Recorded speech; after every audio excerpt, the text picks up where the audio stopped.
Assalamualaikum warahmatullahi wabarakatuh. Selamat pagi, Bapak Rahadi dan juga teman-teman sekalian. Di sini saya Seno Sakti Sugara Giri akan membahas mengenai pajak kekayaan dan penerapannya. PPT ini bersumber dari skripsi pengaruh pajak hotel terhadap pendapatan asli daerah Kabupaten Pandeglang oleh Muhajir Ahmad tahun 2018, situs Ortax oleh Priyadiara 2012, dan Pajakku oleh Sandra 2021. Baiklah, sebelum memasuki inti pembahasan, terlebih dahulu kita mengetahui mengenai asas pemungutan pajak yang ada, yaitu diantaranya yang pertama asas domisili atau tempat tinggal. Negara berhak mengenakan pajak atas seluruh penghasilan wajib pajak yang bertempat tinggal di wilayahnya, baik penghasilan yang berasal dari dalam maupun dari luar negeri. Asas ini berlaku hanya untuk wajib pajak di dalam negeri. Kemudian yang kedua, asas sumber. Negara berhak mengenakan pajak atas penghasilan yang bersumber di wilayahnya tanpa memperhatikan tempat tinggal wajib pajak.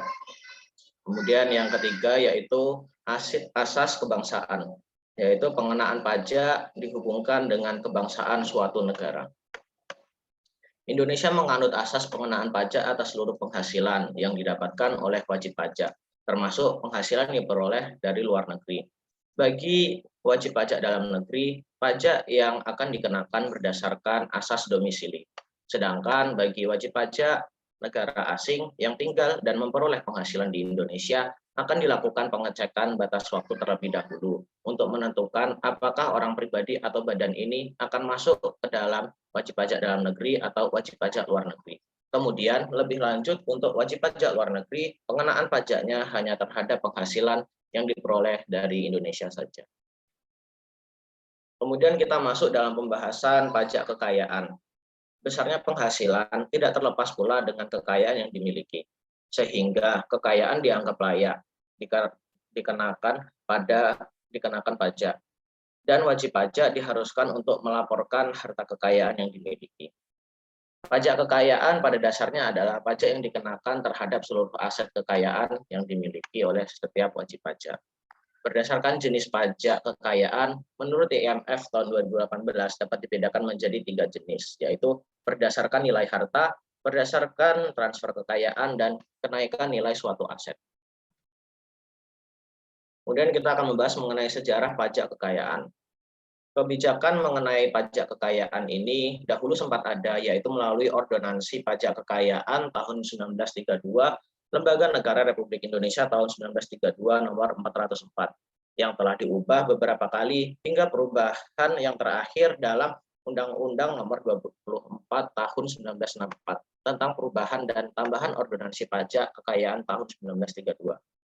Pada pasal 9 mengungkapkan bahwa seorang wajib pajak yang mendiami rumah miliknya, maka nilai jual rumah tersebut beserta tanahnya untuk dasar pengenaan pajak kekayaan dinilai dengan cara yaitu untuk 20 juta pertama sebesar 10%, kemudian 20 juta berikutnya 20% dan selanjutnya 50%.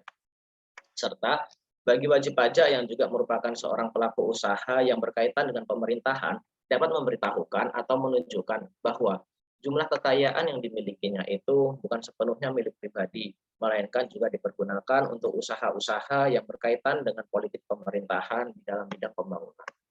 Dan berdasarkan dengan kebijakan tersebut, penilaian atas kekayaan yang dimiliki oleh wajib pajak tersebut dapat dilakukan berdasarkan keputusan Kepala Direktorat Pajak. Kemudian Undang-Undang Ordonansi Pajak Kekayaan dicabut dan sekarang digantikan dengan Undang-Undang KUP, serta peraturan mengenai pajak kekayaan telah ditiadakan. Lalu bagaimana apabila pajak kekayaan diterapkan lagi? Berikut merupakan potensi permasalahan pajak kekayaan apabila diterapkan. Pajak kekayaan yang saat ini masih diterapkan di Indonesia hanyalah sebatas pajak bumi bangunan. Penerapan pajak kekayaan selain menjadi alternatif penerimaan, di sisi lain juga berpotensi menimbulkan pajak ganda dan pelarian modal. Penerapan pajak kekayaan dikenakan atas kelompok perorangan yang mempunyai pendapatan tinggi atau high net worth income atau disingkat HNWI. Menurut Dirjen Pajak Bapak Ahmad Fuad Rahmani, selama ini pengenaan pajak pada kelompok HNWI hanya sebatas pajak penghasilan dan pajak dividen. sehingga potensi penerimaan dapat digali melalui pajak kekayaan. Namun, di sisi lain, menurut Bapak Antoni Budiawan selaku Eksekutif Direktur Indonesia Institute for Financial Economic Advancement atau disingkat IIFEA, pernyataan tersebut sangat berbahaya karena penerimaan negara yang dirasa dapat mengeksploitasi masyarakat apabila penerimaan negara dirasa kurang, maka pemerintah dapat mencari jenis pajak baru lainnya. Jika diasumsikan bahwa kelompok HNWI sudah membayar pajak penghasilan secara benar, maka akumulasi penghasilan yang disebut kekayaan selama bertahun-tahun demi hukum menjadi sah milik mereka. Oleh karena itu, tidak ada seorang pun yang berhak mengambil kekayaan tersebut dari mereka, termasuk pemerintah melalui Ditjen Pajak, meskipun dengan instrumen pajak baru, misalnya pajak kekayaan. Selain itu, Dirjen Pajak juga dituntut dapat merumuskan definisi orang kaya dan nilai kekayaan yang membuat seseorang pantas dikenakan pajak kekayaan. Juga harus dijelaskan apakah pajak kekayaan juga akan dikenakan terhadap akumulasi penghasilan yang sebetulnya sudah dikenakan pajak. Jika itu terjadi, maka pajak kekayaan akan dikenakan terhadap penghasilan yang sudah dibayar pajaknya, sehingga akan terjadi double taxation. Menurut Undang-Undang Perpajakan yang berlaku pada saat itu. Ini tentu saja sangat tidak adil bagi wajib pajak perorangan yang sudah patuh bayar pajak penghasilan di masa lampau. Dan kemudian karena kekayaannya, ia masih akan dikenakan pajak lainnya. Pengenaan pajak ganda melalui pajak kekayaan sangat tidak adil bagi wajib pajak perorangan. Sebab pajak kekayaan ini hanya akan dikenakan kepada warga negara Indonesia, tetapi tentu saja tidak berlaku bagi warga negara asing yang bekerja di Indonesia ataupun wajib pajak badan baik dalam negeri maupun asing yang akumulasi penghasilannya atau kekayaannya berasal dari Indonesia, tetapi berada atau ditempatkan di luar Indonesia. Baiklah, sekian pembahasan dari saya. Wassalamualaikum warahmatullahi wabarakatuh. Saya kembalikan ke Pak Rahad. Terima kasih. Terima kasih Sen. Tentunya ada isu duanya tadi pajak kekayaan ya, pajak kekayaan, pajak double, ada beberapa sih pajak kekayaan. Terus kemudian tadi yang disampaikan ada ketika kekurangan untuk penerimaan pajak, kemudian dalam tanda kutip memunculkan pajak baru yang mungkin dulu sudah pernah dilakukan, terus kemudian satunya yang mungkin berapa tadi mungkin pengamat yang kalau kurang mencari pajak baru kok berbahaya, mungkin ada dua kutub ekstrim itu ya, dua kutub ekstrim yang dari sisi yang kurang memandang bahwa masih ada potensi, dalam artian ketika penerimaan pajak mungkin kurang dan masih ada potensi mungkin bisa gitu. Yang kedua, ketika menerapkan ada kemungkinan ya, yang dampak yang mungkin cukup merugikan ketika kekurangan pendapatan negara langsung diantisipasi dengan atau langsung dibuat policy untuk pengenaan pajak baru, walaupun ketika pengenaan pajak pun harus melalui wakil rakyat ya pasti, pengenaan pajak baru ataupun tarif itu harus melalui DPR, dan di Undang-Undang Dasar menyebutkan bahwa setiap pajak ini kan dengan persetujuan dewan gitu ya, atau dewan kalau saya tidak keliru.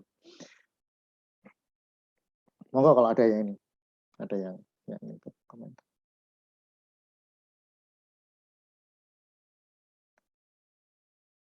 Pajak ganda itu juga jadi isu juga artinya gini, orang udah punya penghasilan terus kemudian dikenakan pajak dari penghasilan yang terkena pajak. Habis itu penghasilannya setelah dipotong pajak kemudian jadi kekayaan itu kan, jadi kekayaan. Nah ini mau dipajakin lagi. Kira-kira pas atau tidak itu kan. Nah, kalau nanti sampean mungkin ya terkait dengan bekerja di pajak atau apa terkait dengan tax treaty atau pengenaan pajak antar beberapa negara. Sebenarnya isunya dua ya, fairness sama kalau dari sisi bisnis ya, bisnis fairness sama double taxation. Double taxation. Nanti di dua itu yang sering dibahas. Sebisa mungkin itu menghindari double taxation. Saya nggak ngerti Pak. Tapi rasa-rasanya dalam negosiasi itu sangat sangat dikhawatirkan double taxation kalau nggak salah. Kalau saya tidak keliru ya, double taxation aja ketika suatu usaha dikenal di sini kena pajak, di sana kena pajak itu yang cukup cukup dikhawatirkan juga kalau kalau saya tidak keliru menerjemahkan ya. Ya, double taxation itu juga sesuatu yang mungkin sering juga dibahas ketika negosiasi tentang tax gitu kan. Fairness-nya ketika mencoba menghindari double taxation itu kan ya, pasti nanti akan muncul fairness-nya kira-kira akan semacam apa. Fairness akan dia memperoleh pendapatan di Indonesia misalkan, nanti pajaknya kayak gimana ya? Gedean di sini atau di tempat dia nanam nanam apa mungkin sisa penghasilannya atau kekayaannya kayak gitu kan. Kira-kira semacam apa. Itu yang di di di apa nih terkait dengan pajak kekayaan. Monggo kalau ada yang ingin disampaikan atau sekedar menambahin untuk yang tadi.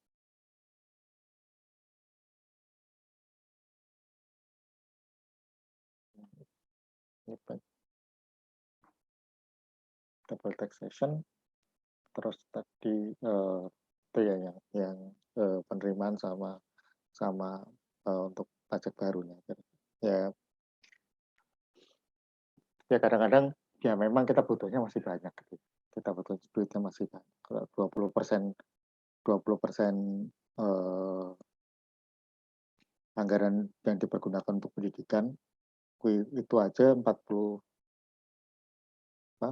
sekitar 400-an triliun. Itu sampean bisa lihat kan di daerah masih banyak guru honorer walaupun mungkin di tempat-tempat tertentu guru PNS-nya itu banyak mungkin yang di daerah masih banyak guru honorer. Artinya ya mungkin digaji bisa jadi lebih sedikit dari UMR, bisa jadi lebih sedikit dari UMR. Ya ada nggak tahu banyak atau tidak tapi ada semacam itu dan rasa-rasanya ketika masih uh, masih ada banyak kalau nggak salah masih banyak guru honorer ya rasa-rasanya mungkin apa namanya ya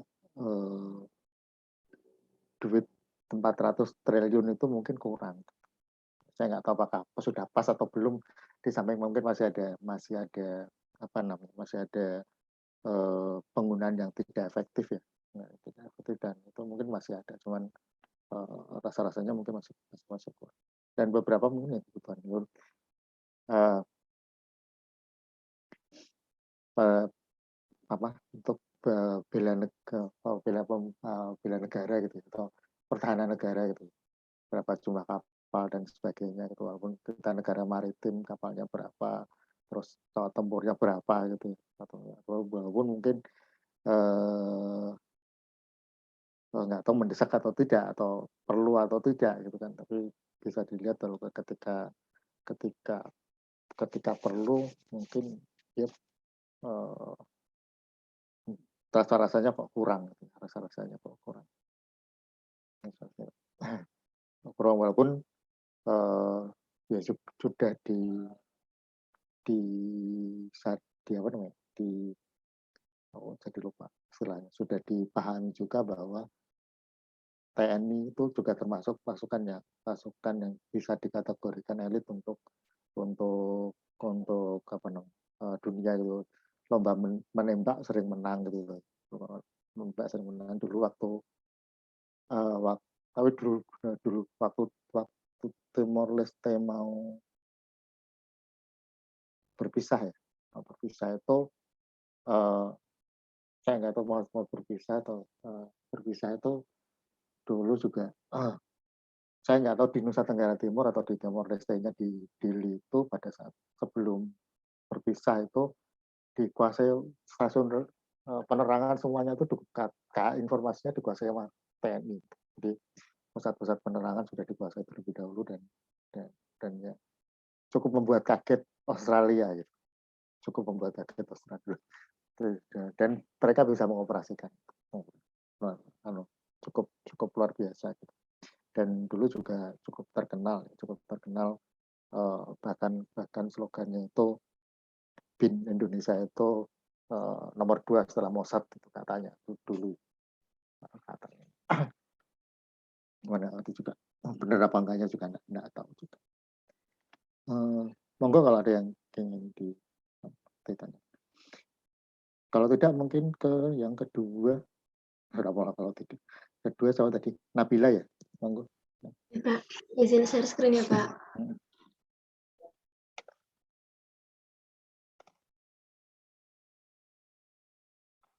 Baik, apa sudah terlihat?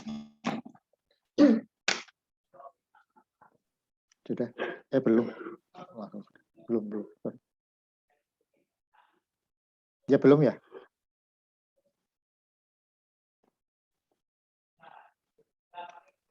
Di layar hitam. Nah, sudah. Sudah ya? Baik. Assalamualaikum warahmatullahi wabarakatuh. Perkenalkan, saya Nabila Feruza Purwanti, dan pada kesempatan kali ini saya akan mempresentasikan materi mengenai dasar-dasar teori pemajakan. Mungkin saya lingkupannya akan lebih luas daripada yang saya paparkan tadi. Jadi berikut presentasinya. Baik. Yang pertama, ini ada beberapa bahasan untuk presentasi saya hari ini, yakni yang pertama tentang jenis pajak, apa itu tax credit, withholding, dan refund, kemudian tentang mengukur keadilan dari sistem perpajakan, kemudian ada juga mengenai Heximan's comprehensive income, yang kelima ada dampak pajak, dan yang terakhir ada pertimbangan efisiensi dan keadilan. Baik, yang pertama mengenai jenis pajak. Ini merupakan jenis pajak yang paling umum di Amerika, diantaranya ada pajak penghasilan perusahaan, pajak penghasilan yang diterima atau yang dipungut dari pekerja, kemudian pajak atas kekayaan. Seperti yang tadi telah dijelaskan oleh Seno, pajak yang dipungut atas aset yang dimiliki oleh perorangan atau keluarga, kemudian ada juga pajak atas pendapatan pribadi, dan juga pajak konsumsi. Kemudian apa saja sih jenis pajak berdasarkan subjeknya, yaitu ada dua. Yang pertama ada pajak langsung, di mana bebannya itu ditanggung sendiri oleh WP yang bersangkutan. Dan yang kedua ada pajak tidak langsung, atau pajak yang bebannya dialihkan kepada pihak lain sehingga pembayarannya itu bisa diwakilkan, seperti itu. Kemudian ini merupakan bahasan mengenai tax credit, withholding, dan juga refund. Tax credit itu apa? Kita mungkin udah sering dengar ya di pelajaran perpajakan 1 atau 2 mengenai tax credit.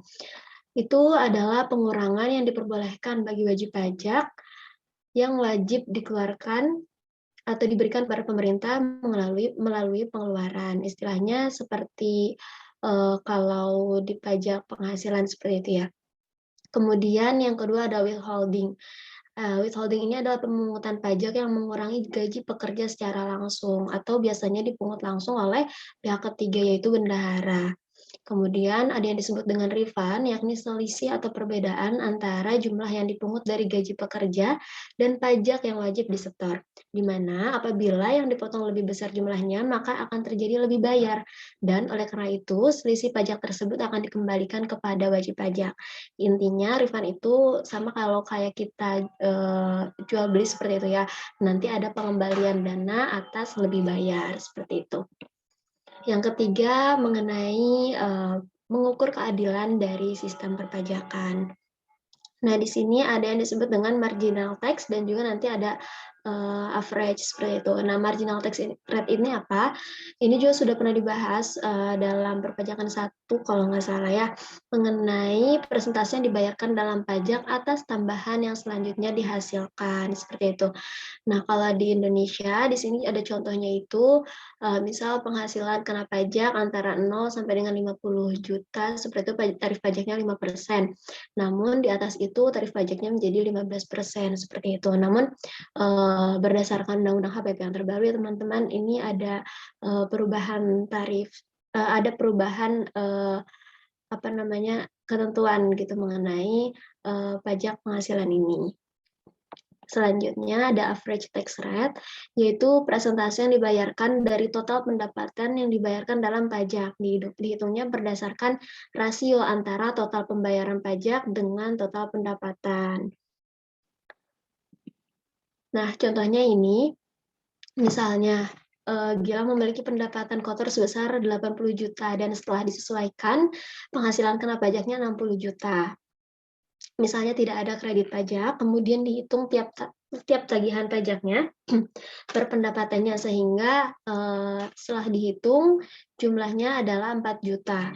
Jumlah tersebut dihitung dari tarif marginal yang tadi ya teman-teman, yang red itu yang berdasarkan 5% sampai dengan berapa, kemudian 15% sampai dengan berapa dari masing-masing transaksi, sehingga didapatkan tarif rata-rata dengan membagi tagihan pajaknya dengan pendapatan kotornya adalah 5%, seperti itu.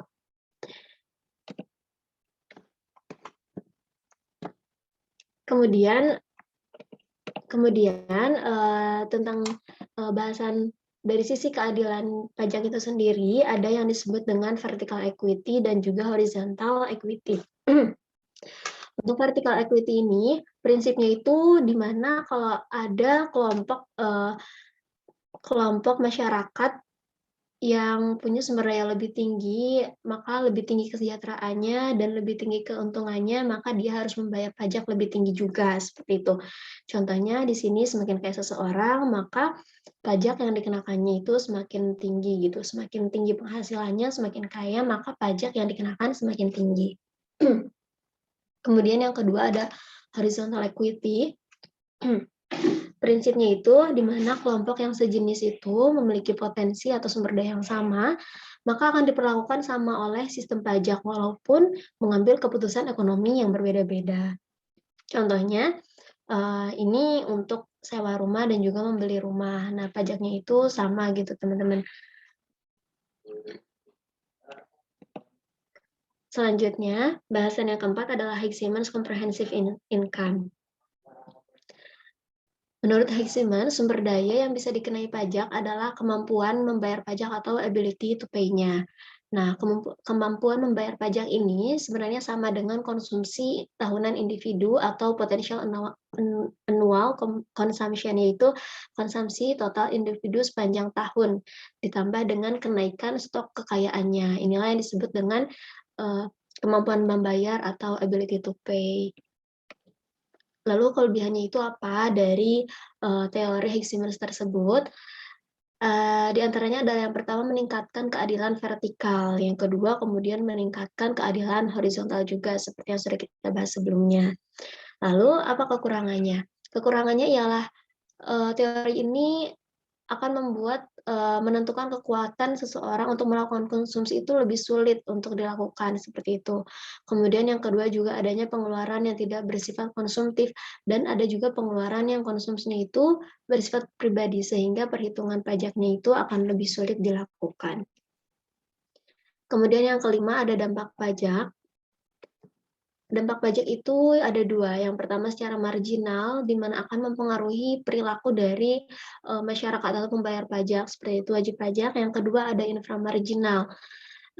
Intinya itu dampak kebijakan tersebut tidak akan mempengaruhi atau tidak mengakibatkan perubahan perilaku. Nah, contohnya di sini, contoh ya teman-teman, pemerintah mensubsidi pajak terhadap pemberian amal. Nah, dampak marginalnya akan makin banyak orang yang beramal, seperti itu. Sedangkan dampak inframarginalnya, orang-orang itu tetap beramal, istilahnya tidak ada perubahan perilaku. Mereka akan tetap beramal, terlepas ada subsidi ataupun tidak. Jadi, penerimaan pajaknya mungkin bisa berkurang seperti itu dari yang seharusnya. Atau mungkin kalau misalkan contohnya seperti ini gitu teman-teman, penerimaan pajaknya mungkin bisa bertambah atau berkurang. Yang keenam, adanya mengenai pertimbangan efisiensi dan keadilan. Nah, preferensi kebijakan mengenai efisiensi ini bergantung pada beberapa hal, diantaranya yang pertama sifat dari kurva permintaan barang yang disubsidi, kemudian seberapa penting untuk meraih target minimal seperti itu dari potensi atau target yang diharapkan. Nah, kemudian pertimbangan keadilan juga didasarkan atau memiliki beberapa poin penting, di antaranya bahwa dasar keadilan vertikal kredit pajak. Atas dasar keadilan vertikal, maka kredit pajak itu dianggap lebih adil seperti itu daripada pengurangan. Kemudian nilai pengangguran akan meningkat dengan tarif pajak seseorang yang akan membuat pengurangan ini akan bersifat regresif. Yang terakhir, kredit pajak adalah bersifat progresif karena tersedia sama untuk semua pendapatan. Terima kasih, cukup sekian presentasi dari saya. Saya serahkan kembali kepada Pak Rahadi.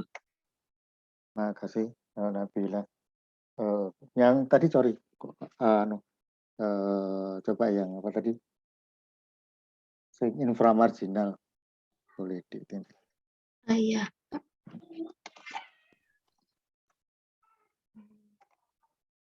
Mau kalau ada teman-teman yang ingin diskusi ya.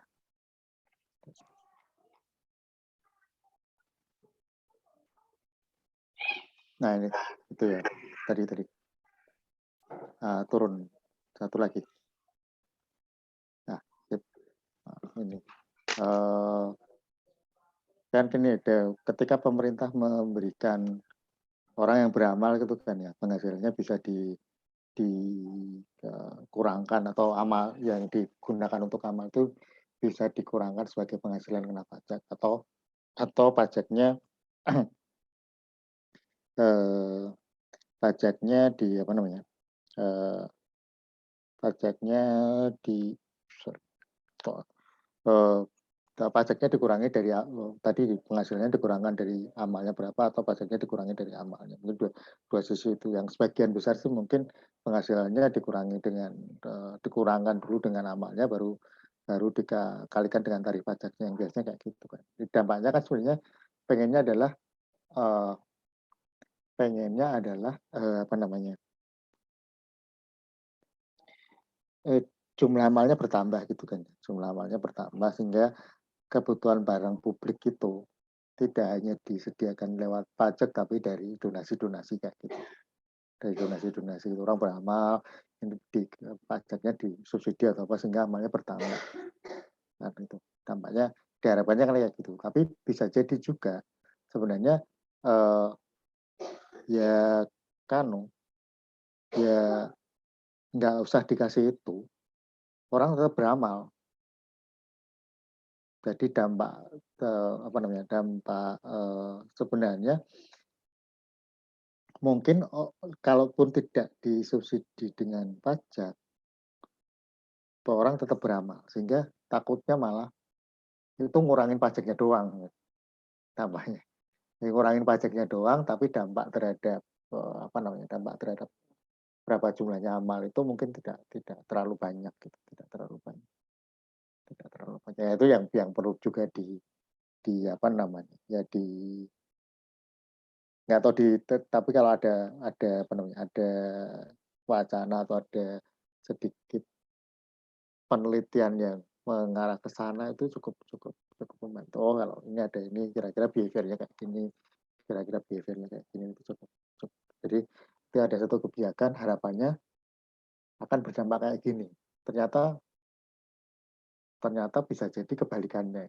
Bisa jadi tujuan dari kebijakan itu mungkin nggak tercapai.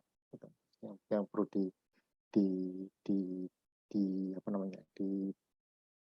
diwaspadai atau dipahami, kira-kira semacam itu. Ya, ada satu tadi, ini orang amal, berarti nanti bisa dikurangkan, penghasilannya dikurangi dari amalnya, baru dikenakan tarif pajak. Dengan harapan makin banyak orang beramal, tapi sebenarnya yang beramal itu orang-orang itu aja, gitu.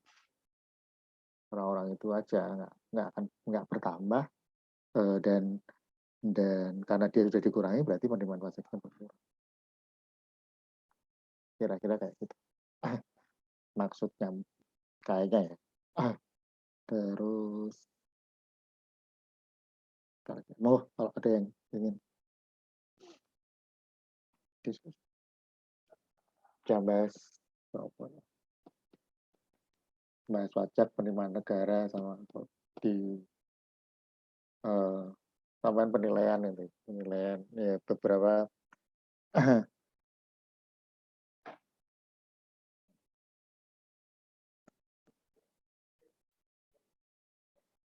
ya di saya nggak hafal banget, cuman dengan mungkin pajak berdasarkan mungkin penilaian dan sebagainya gitu ya, entah itu kekayaan, entah itu mungkin nanti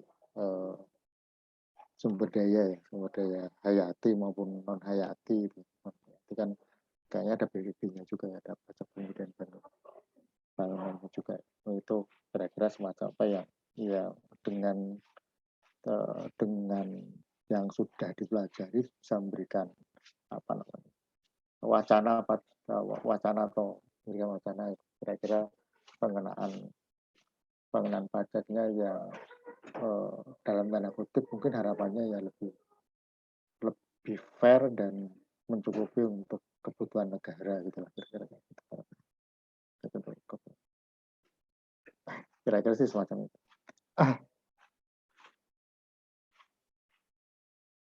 Tahun 11 tahun ini dilanjut berikutnya tadi sampai Ferdinand ya, Ferdinand monggo. Ya Pak, baik Pak.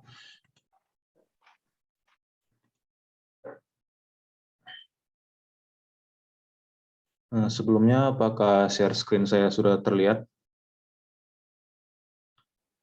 Sudah. Baik Pak. Baik, saya mulai. Selamat pagi Pak Rahadi dan teman-teman mahasiswa sekalian. Pada kesempatan kali ini saya akan mempresentasikan studi kasus pajak penghasilan mengenai pengenaan pajak penghasilan terhadap pengusaha dalam transaksi perdagangan online atau e-commerce yang saya kutip dari Jurnal Ilmu Hukum Legal Opinion yang ditulis oleh Leonard Makalala. Yang menjadi pokok-pokok yang akan dibahas pada jurnal ini, yang pertama yaitu pendahuluan dan latar belakang, yang kedua potensi pajak penghasilan dari transaksi perdagangan online atau e-commerce, yang ketiga analisis pengenaan pajak penghasilan terhadap pengusaha dalam perdagangan online atau e-commerce berdasarkan peraturan perundang-undangan, dan yang terakhir analisis pengenaan pajak penghasilan terhadap pengusaha dalam perdagangan online atau e-commerce berdasarkan konsep pengenaan pajak. Yang pertama terkait pendahuluan dan latar belakang, pajak merupakan salah satu penerimaan negara yang sangat penting bagi pelaksanaan dan pembangunan nasional, serta bertujuan untuk meningkatkan kemakmuran dan kesejahteraan rakyat. Tidak semua rakyat Indonesia diwajibkan membayar pajak, hanya mereka yang memenuhi syarat sebagai wajib pajak yang telah diatur pada peraturan perundang-undangan lah yang mempunyai kewajiban itu. Hal ini berdasarkan pasal 23A Undang-Undang Dasar 1945, yaitu pajak dan pungutan yang bersifat memaksa untuk keperluan negara diatur dengan undang-undang. Selanjutnya terkait latar belakang, terdapat berbagai macam pajak yang menjadi penerimaan negara. Salah satu jenis pajak yang dipungut oleh pemerintah adalah pajak penghasilan. Pajak penghasilan merupakan pajak atas setiap tambahan kemampuan ekonomis yang diperoleh wajib pajak. Tentulah termasuk laba dari berbagai jenis usaha, perdagangan barang, ataupun jasa. Saat ini, transaksi jual beli barang dan jasa tidak hanya dilakukan secara konvensional, tetapi juga banyak dilakukan melalui media internet yang lazim atau biasanya kita kenal sebagai sebutan transaksi jual beli online atau e-commerce, yang dilakukan melalui jejaring sosial atau komunitas yang menggunakan fasilitas internet. Melihat statistik kerja yang minim untuk biaya operasional, tetapi dapat menghasilkan omset atau penghasilan besar bagi pengusaha toko online, merupakan hal yang menjadikan pengusaha dalam perdagangan online atau e-commerce sudah sepantasnya dijaring secara maksimal dalam pemenuhan kewajiban pajak penghasilan. Berdasarkan pasal 4 ayat 1 Undang-Undang Pajak Penghasilan dijelaskan bahwa objek dari pajak penghasilan adalah setiap tambahan kemampuan ekonomis. Makna dari ayat tersebut mengandung arti yang sangat luas, sehingga melihat potensi penghasilan yang besar dari perdagangan online, maka penghasilan dari transaksi perdagangan online dapat dikenakan pajak penghasilan.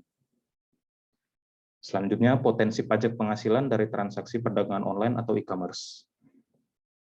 Survei penyedia teknologi pembayaran global menunjukkan 76% pengguna internet di Indonesia melakukan belanja online dalam kurun waktu 12 bulan terakhir, dari tahun 2013 sampai 2014. Para pembeli online ini cenderung berusia lebih muda dibandingkan para pembeli offline. Survei menunjukkan hampir separuh dari pembeli online atau sekitar 48% berusia 18 sampai 30 tahun. Mereka memiliki pemasukan rata-rata lebih besar serta membelanjakan rata-rata 5,5 juta per tahun untuk belanja online. Tentunya dengan minat berbelanja para konsumen online yang begitu besar, bisa menghasilkan omset yang besar pula bagi para pengusaha online yang bergerak di dunia maya. Ada dua jadi untuk menerangkan bahwa transaksi perdagangan online ini memiliki potensi untuk dapat dikenakan pajak penghasilan, maka kita perlu melihat terlebih dahulu apakah ada utang pajak yang timbul dari transaksi perdagangan online ini. Karena yang terpenting dalam pengenakan pajak adalah terdapatnya utang pajak. Ada dua pandangan dalam melihat timbulnya utang pajak. Menurut pandangan material, utang pajak timbul karena undang-undang dengan syarat adanya tadbestan, yaitu rangkaian dari perbuatan-perbuatan, keadaan-keadaan, dan peristiwa-peristiwa yang dapat menimbulkan utang pajak itu. Sehingga dalam transaksi perdagangan online perlu dilihat apakah dengan syarat tadbestan transaksi perdagangan online dapat dikenakan pajak penghasilan. Meskipun Fiskus belum menentukan SKP, tetapi syarat tadbestan telah terpenuhi untuk dapat dikenakan pajak. Maka utang pajak timbul dengan sendirinya. Ketika timbulnya utang pajak dari suatu kegiatan, jelaslah bahwa kegiatan tersebut dapat dikenakan pajak penghasilan.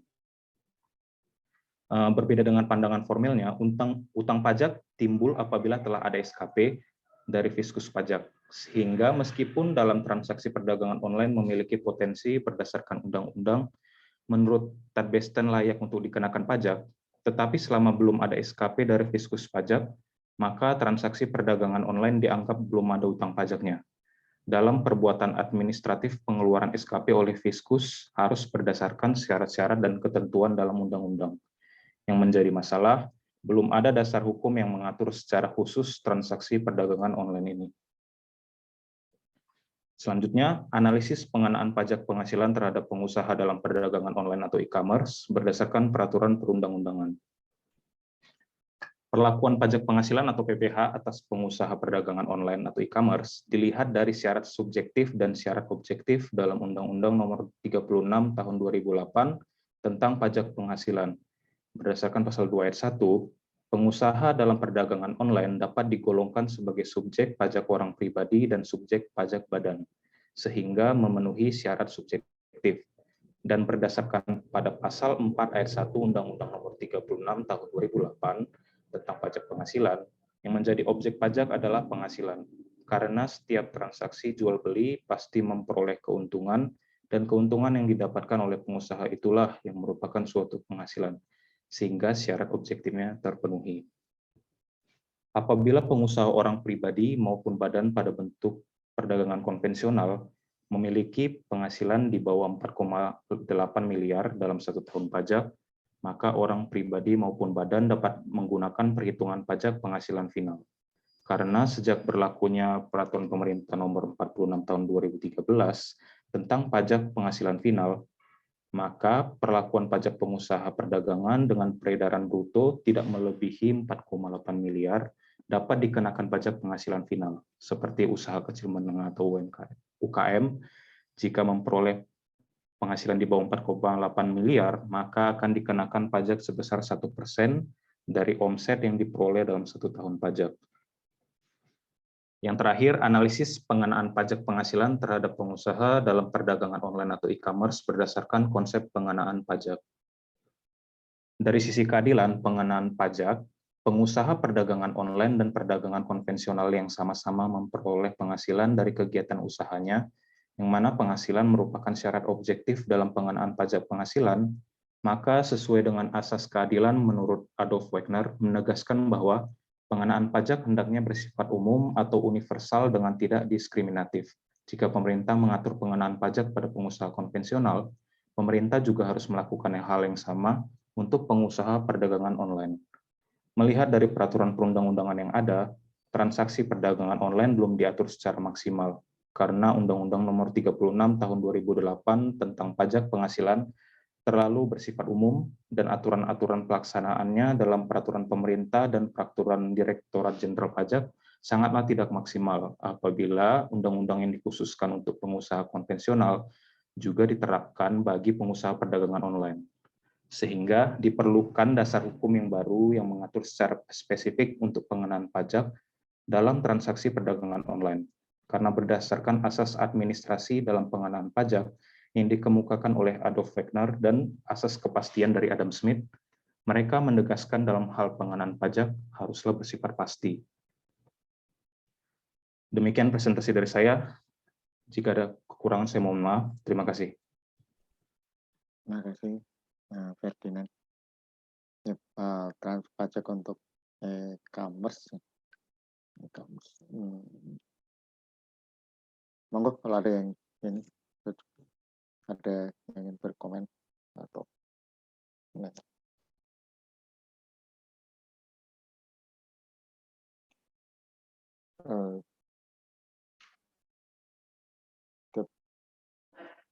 beberapa hal tadi yang disampaikan yang terakhir Adolf Wegner harusnya ya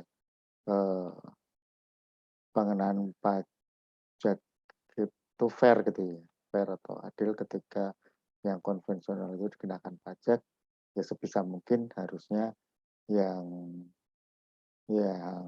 apa namanya yang online juga sama. Tapi mungkin ada ini juga mungkin kendala ketika nanti siapa yang mesti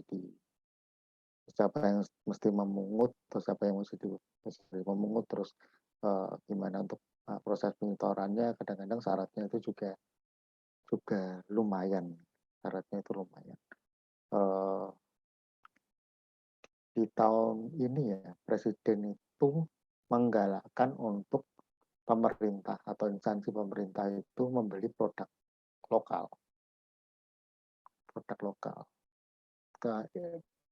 Indikasinya katanya sedikit produk lokal yang terbeli di tahun-tahun sebelumnya itu sedikit, sehingga presiden minta untuk ditingkatkan.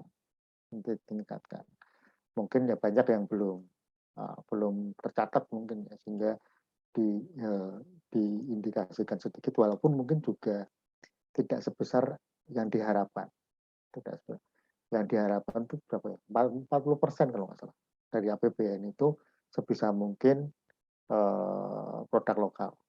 Bisa mungkin dari sekitar berapa tuh? 2.000 triliun berarti sekitar ya banyak lah, sekitar 800 triliun itu dengan produk lokal. Dan kemarin kita juga mencoba untuk yang biasa dilakukan kan kadang-kadang instansi pemerintah juga beli pakai kwitansi terus di toko dan sebagainya, ya itu mungkin belum tercatat di sistem. Terus di beberapa yang jadi koordinator untuk pengadaan di instansi pemerintah kayak LKPP, terus kemudian untuk pembayaran kan di Kementerian Keuangan itu mencoba untuk membuat kayak dalam tanda kutip marketplace gitu, marketplace. Jadi LKPP itu bikin toko daring ya, kayak toko daring yang juga di situ bisa ada masuk kayak toko online yang lainnya, marketplace yang lain kayak Tokped, Shopee dan sebagainya, itu bisa masuk ke sana. Bisa masuk ke sana nanti yang jualan itu cuman masuk di marketplace kayak bisa kayak nggak tahu toko daringnya memungkinkan atau enggak, kayaknya memungkinkan juga, tapi bisa juga di kayak marketplace-nya atau Tokped, Shopee dan sebagainya itu bisa nanti tinggal diintegrasinya di aplikasinya LKPP yang toko daring itu. Dan karena instansi pemerintah syaratnya lumayan nih, harus punya NPWP, terus kemudian salah satunya harus punya harus menjadi PKP, pengusaha kena pajak. Dan beberapa yang mungkin agak keberatan karena dengan syarat sebagai PKP itu. Sepertinya ya, keberatan dengan syarat sebagai PKP itu.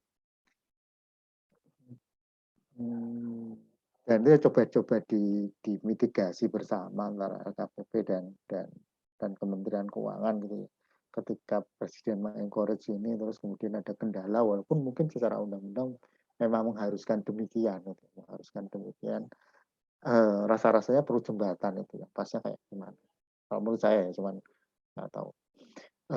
Harapan untuk bisa belanja lokal, terus kemudian ketika ada kesulitan terkait dengan syarat sebagai PKP untuk jadi penyedia barang dan jasa pemerintah itu mesti lagi digodok sih, karena yang lebih pasnya semacam apa, dan itu juga mungkin tidak mudah gitu. Mungkin tidak mudah.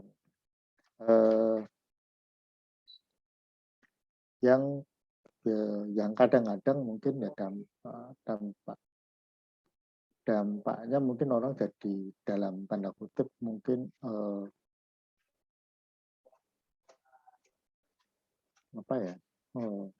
bisa jadi keluar dari sistem, atau memang keluar dari tidak masuk sistem, atau ya berusaha untuk itu susah banget, ya udahlah nggak usah gitu. Harapan tujuan utamanya mungkin jadi tidak tercapai. Yang kemarin di dalam, jadi ketika di awal pun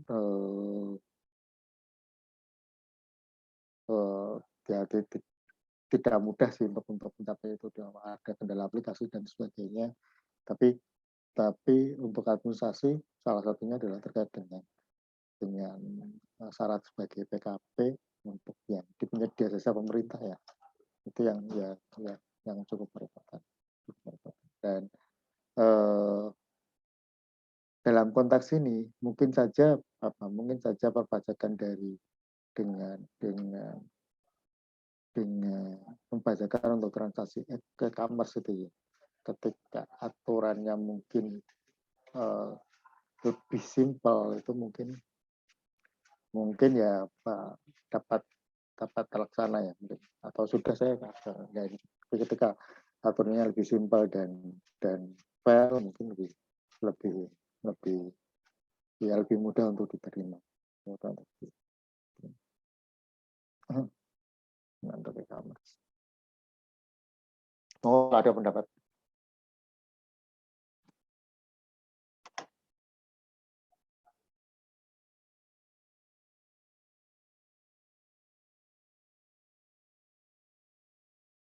Ya, ngobrol sedikit. Jo, tugas akhirmu jadinya gimana? Jojo masih di sini kah?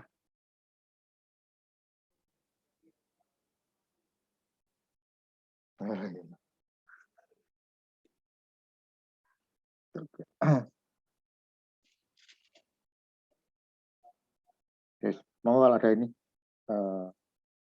enggak, aku bingung baca apa intinya, panjang banget tuh, nggak biasa ini. Nanti yang teman-teman yang tugas lain itu diminta bikin lagi atau diminta edit atau produk akhirnya apa, saya nggak tahu. Karena saya nguji jadi dapat apa namanya, dapat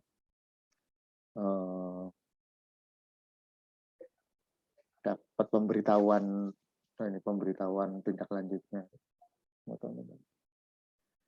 Yang terakhir saya tadi Tika ya. Ya, izin share screen ya Pak. Ya.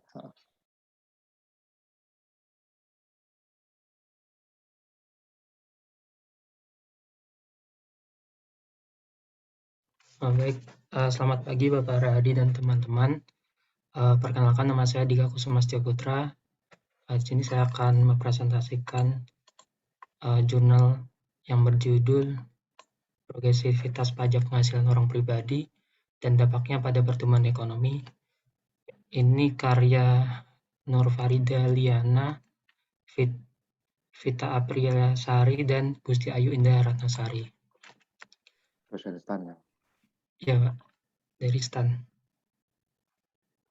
Kemudian topik bahasan pada presentasi kali ini yang pertama ada pendahuluan, metode penelitian, dan pembahasan. Yang pertama pendahuluan. Undang-Undang Republik Indonesia Nomor 7 Tahun 2021 tentang harmonisasi peraturan perpajakan yang telah mereformasi beberapa peraturan perpajakan. Salah satu reformasi yang dilakukan adalah penambahan lapisan tarif dan penghasilan kena pajak atas pajak penghasilan orang pribadi atau PPHOP yang sebelumnya terdapat 4 lapisan dengan lapisan penghasilan kena pajak paling tinggi di atas 500 juta dengan tarif tertinggi 30%. Dengan berlakunya UU nomor 7 tahun 2021, terdapat 5 lapisan tarif PPHOP dengan lapisan kena pajak paling tinggi di atas 5 miliar dan tarif PPh tertinggi 35%. Lapisan-lapisan pajak inilah yang disebut dengan istilah pajak progresif. Kemudian tujuan penelitian dilakukan untuk menganalisis dampak pajak penghasilan progresif, dalam hal ini pajak penghasilan orang pribadi terhadap pertumbuhan ekonomi. Kemudian metode penelitian. Penelitian ini menggunakan data sekunder. Yang pertama berupa data penerimaan pajak yang diperoleh dari buku saku perpajakan yang disusun oleh Direktorat Jenderal Pajak. Yang kedua, data pertumbuhan PDB per kapita yang diperoleh dari situs web The World Bank. Dengan data tersebut, selanjutnya dianalisis dengan regresi time series dengan menggunakan SPSS. Ruang lingkupnya adalah meneliti pengaruh progresivitas PBHOP terhadap pertumbuhan ekonomi Indonesia untuk periode tahun 2005 sampai dengan tahun 2019. Kemudian hipotesis yang dibangun, H0-nya, pajak penghasilan orang pribadi tidak berpengaruh terhadap pertumbuhan ekonomi dengan signifikan. Kemudian H1-nya, pajak penghasilan orang pribadi berpengaruh terhadap pertumbuhan ekonomi dengan signifikan. Kemudian model penelitian yang digunakan adalah sebagai berikut. Y sama dengan alfa, tambah beta ln PBHOP, tambah beta 2 ln PBH badan, tambah beta 3 ln PPN, tambah beta 4 ln PBB, ditambah beta 5 ln pajak lain-lain, ditambah epsilon.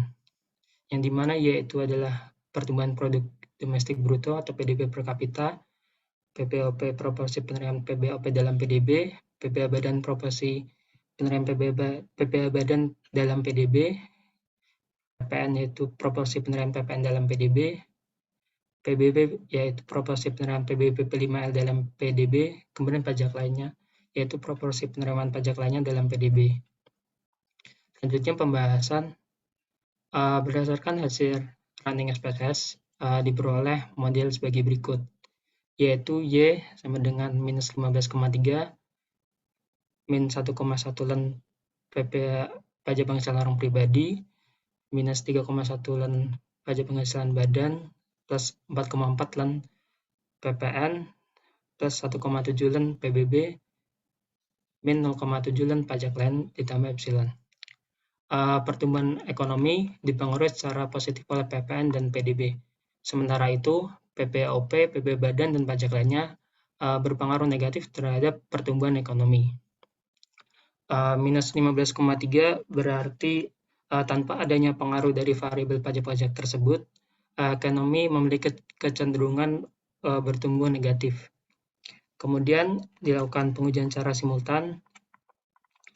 Model telah fit dalam artian sudah dapat dikatakan mewakili data dengan R-square sebesar 0,735 dengan p-value sebesar 0,018 dengan signifikan alfa sebesar 5%. Kemudian dilakukan pengujian secara parsial dengan uji T, ditunjukkan oleh tabel di atas. PBHOP berpengaruh negatif terhadap pertumbuhan ekonomi, namun pengaruh ini tidak dapat disimulkan karena secara statistik hasil yang diperoleh tidak signifikan dengan tingkat p-value 0,05. Selanjutnya, dampak negatif dari PPH badan terhadap pertumbuhan ekonomi menunjukkan hasil negatif signifikan. Kemudian PPN dan PBB memiliki dampak positif signifikan terhadap pertumbuhan ekonomi. Kemudian pajak lainnya memiliki dampak negatif terhadap pertumbuhan ekonomi. Tetapi hasil ini tidak signifikan secara statistik. Kemudian kesimpulannya, berdasarkan hasil pengujian hipotesis, terdapat pengaruh negatif pajak penghasilan orang pribadi terhadap pertumbuhan ekonomi, tapi hasil penelitian belum dapat menyimpulkan signifikasi pengaruh tersebut. Hal ini serupa dengan beberapa penelitian terdahulu yang juga belum dapat menyimpulkan secara jelas signifikansi pengaruh pajak penghasilan orang pribadi terhadap pertumbuhan ekonomi. Namun secara khusus penelitian ini membukti dan mengonfirmasi pendapat Holcombe dan Lacombe bahwa meskipun ada hubungan negatif antara pajak penghasilan dan pertumbuhan ekonomi, hubungan tersebut tidak signifikan. Sekian dari saya, kurang lebihnya mohon maaf. Saya kembalikan kepada Bapak Radi. Terima kasih. Monggo kalau ada yang ingin disampaikan.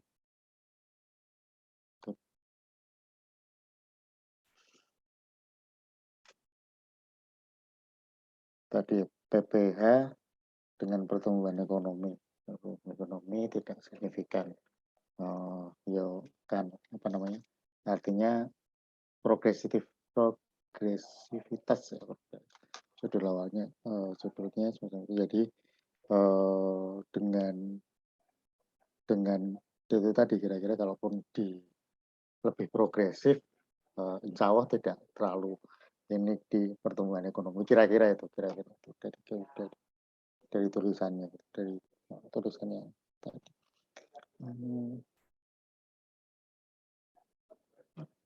Mau kalau enggak saya screen juga nanti kalau yang ada diskusikan.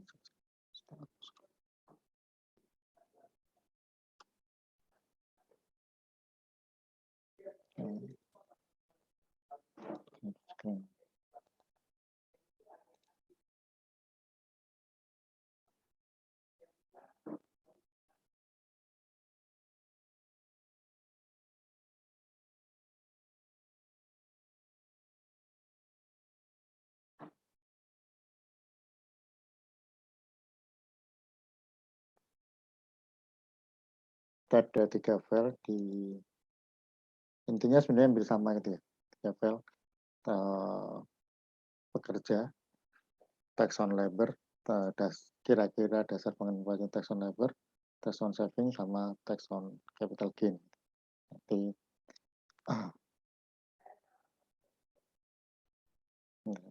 banyak dari ini yang di rata-rata buku di sana gitu ya. Rata-rata buku di sana itu di awal ada cerita yang melatar belakangi bab itu gitu yang atau yang berkaitan dengan bab itu tuh gimana? Rata-rata kayak gitu. Rata-rata ada yang dibikinkan slide-nya, mungkin ada yang enggak juga. Tapi biasanya ada kayak gitu, bahkan di kadang-kadang di belakang itu juga terutama yang terkait dengan public finance itu banyak case, banyak kira-kira kebijakannya kayak gimana, apakah ini tercapai atau tidak, itu lumayan. Contoh yang di ini, yang pertama tax on labor di chapter 21 ya. Chapter 21 saya agak lupa, tapi yang dibahas kira-kira yang pertama teorinya gitu ya. Teorinya ada grafiknya, cuma nanti terakhir aja. Kemudian kalau diduga gini, mungkin sampai pas bahas tentang unemployment atau desentralisasi atau saya agak lupa ketimpangan yang banyak nganggur itu kemarin siapa? Kalau nggak salah single mother gitu ya. Single mother atau mungkin lebih ini kan ke apa namanya ke perempuan itu ya, perempuan atau mungkin kalau nggak salah di data di satunya yang kulit berwarna, single wanita kulit berwarna dan mungkin single itu lebih banyak. Itu mungkin yang kenapa mereka tidak bekerja? Mungkin mereka ngurus anak gitu. Nah kalau ngurus anaknya itu ada apa namanya? Kalau tidak disubsidi atau dikasih subsidi untuk duit untuk ke yang child care ini mungkin akan lebih banyak yang bekerja, mungkin akan lebih bekerja kira-kira kayak gitu. Jadi ada tenaga kerja produktif mungkin tidak sempat untuk masuk ke pasar tenaga kerja karena childcare, itu mungkin pilihan.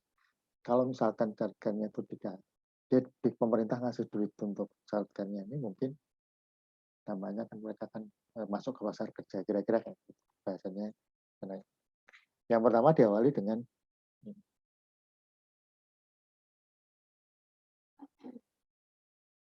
excellent superset ini employment rate ya.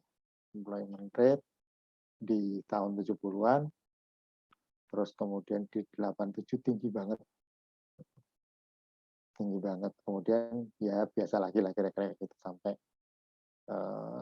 dalam tanda kutip standar ya, standar di sebelumnya. Kenapa sih 87 tinggi banget? Karena di tahun 87 itu dia tidak narik income tax, ya, personal atau badan, ya, personal mungkin tidak narik untuk income tax. Nah, selain di tahun 87 dia itu nggak narik pajak untuk banyak yang bekerja. Nggak ada pengaruh ya, kalau di sini ada pengaruhnya apa enggak ngerti juga. Tapi ini fakta di sana yang kemudian ini 1 year tax holiday 1987, employment dari tadinya 78 menjadi 85. Apakah ini signifikan apa gede banget atau tidak? We don't know, tapi ada peningkatan gitu kan ya. Terus kemudian growth-nya dari 43% menjadi 8,5. Orang lebih terencourage untuk berproduksi mungkin dengan meng-hire banyak orang, kemudian terus kemudian yang nggak enak bawahnya dong setahun toh dari 98 back to previous. Jadi habis itu ya balik ke selera awal, balik lagi ke selera awal yang lain. 98 back to previous, gue balik lagi ke, tapi di tahun 87 ketika ada income tax holiday itu pertumbuhan ekonominya 8% dibandingkan sebelumnya yang 4,3.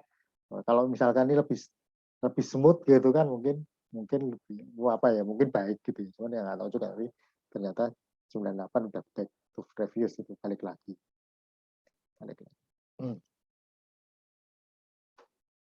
Ini mungkin society wants more equitable distribution on income, mungkin harapannya ya ketimpangannya itu tidak gede-gede banget itu.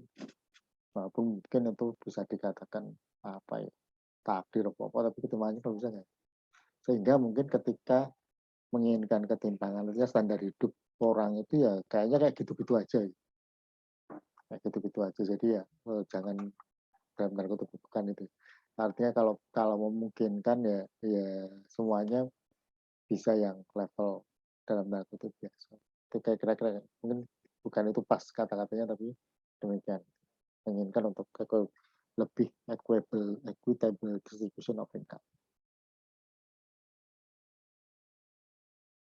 Nah, ketika dikenakan pajak, ada kemungkinan bahwa discourage people to earn income. Ketika dikenakan pajak, ada yang mungkin pajaknya tinggi, itu discourage level people to earn income. Ya sama lah kalau sederhananya. Kemudian mau dagang di sini di suatu tempat, ternyata di sana iurannya sekian, mungkin gitu. Untuk dagang di sini ya iurannya sekian, hampir sama. Karena mungkin ada yang juga terdiscourage untuk tidak dagang di situ. Higher level of taxes may have affect discourage people to earn income.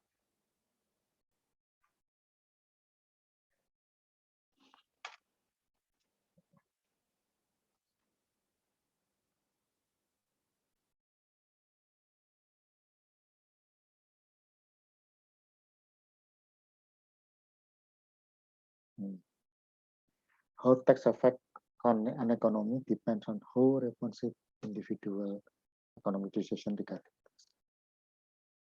Ya, tergantung how responsive ya. Atau di sini ya, responnya gimana?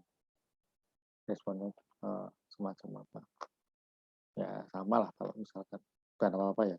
Ini hanya sekedar contoh saja. Sekedar contoh aja.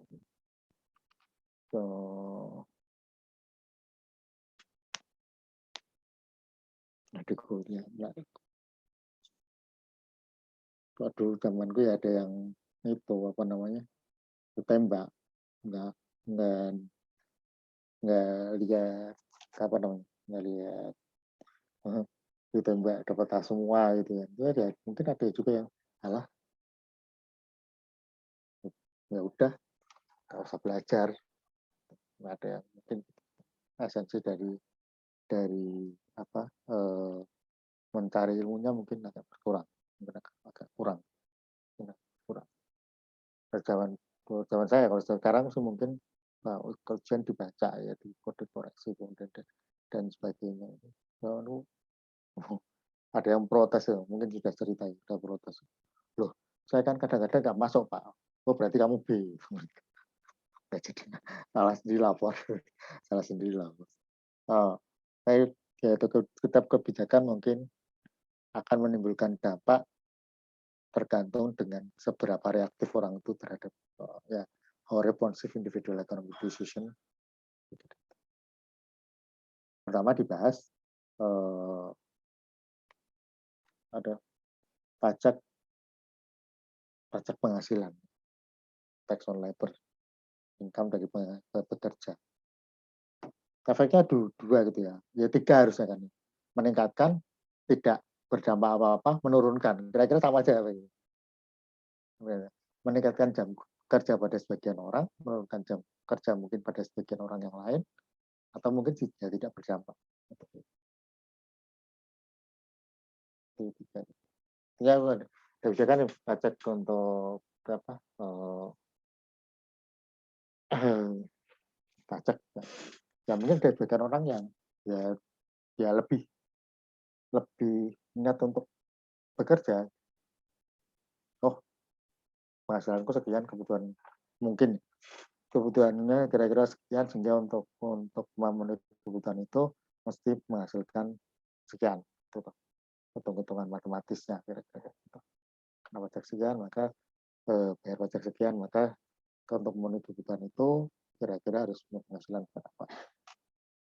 Ketika pajaknya naik, ya mungkin dia juga menaikkan. Oh, saya harus bekerja mungkin lebih banyak lemburnya dan sebagainya.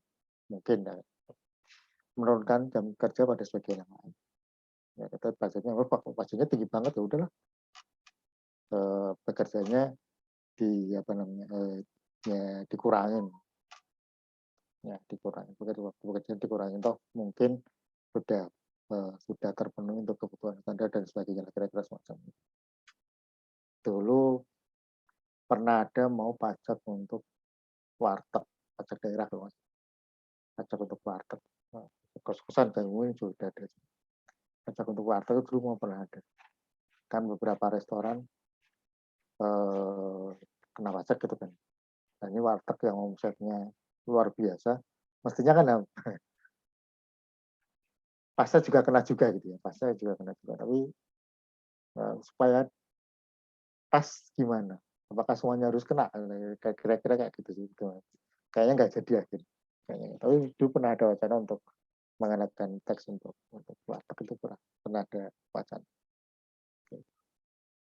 Nah, kira-kira ketika nanti misalkan ada pajak, ada banyak kira-kira apakah tambah banyak? Mereka buka cabang yang baru atau justru menarik diri?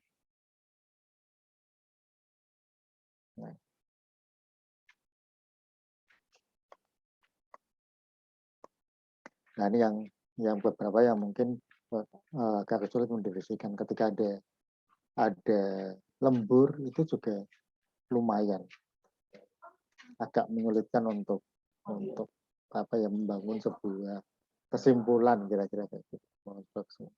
Lembur sampai jam berapa, lembur gajinya berapa, nanti jangan-jangan ya digeser ke jam lembur itu bisa jadi.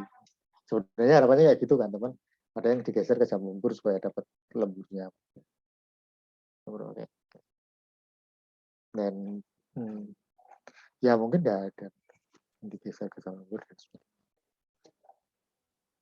Nah, ini sehingga menyulitkan untuk apakah benar tadi ketika kenakan pajak terhadap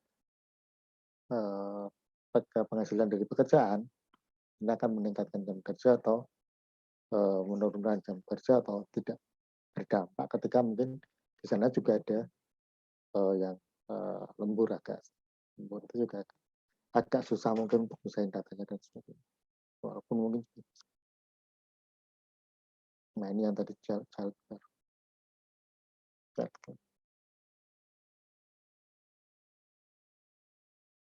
Care provided for children by someone other than parents for the children. Nah, ini kalau dua-duanya saya juga sama nih, pembantu saya itu pulang pergi ya, bersih-bersih, cuci sama gosok gitu ya, bersih-bersih cuci sama gosok. Tidak ngasuh anak gitu. Ngasuh anak ini anaknya mau sekolah, ya bingung juga. Mungkin kalau misalkan bingungnya gini, nanti kalau suruh nganterin bapaknya misalnya, yang suruh nganterin bapaknya, nanti jam kerjanya gimana dan sebagainya. Kalau ada childcare, ya mungkin pengaruhnya kayak gitu. Ada childcare pengaruhnya semacam. Kalau childcare-nya kalau saya dapat penghasilan pasti ya. Kalau saya tidak dapat penghasilan yang dalam kutip mungkin tergantung sama waktu tadi. Tergantung sama waktu ketika saya menyediakan waktu untuk mengantarkan anak sekolah dan sebagainya yang berpengaruh terhadap gaji. Kira-kira kalau tadi ya kantor sekolah dan sebagainya mungkin bisa atau apa aja dan sebagainya bisa dilakukan oleh dalam tanda kutip negara gitu kira-kira oleh negara mungkin juga saya bisa bisa bekerja jadi lebih banyak kira-kira harusnya jadi ini kira-kira dasar pemikirannya Satker expenditure in at least 73 billion. Artinya saya nggak tahu maksudnya apa, tapi gede juga loh. Kalaupun nanti pengen menyediakan dana untuk misalkan childcare dan itu bisa jadi juga mungkin tidak efisien ya kayak sama kayak sekarang mungkin di kampus ya nanti diasramakan terus kemudian dikasih makan mungkin sebagian ngambil sebagian enggak itu harus dicatat gimana dan sebagainya. Sometimes tidak efisien tapi mungkin itu yang dalam tanda kutip negara ada gitu negara ada mungkin tidak efisien tapi tanda kutip.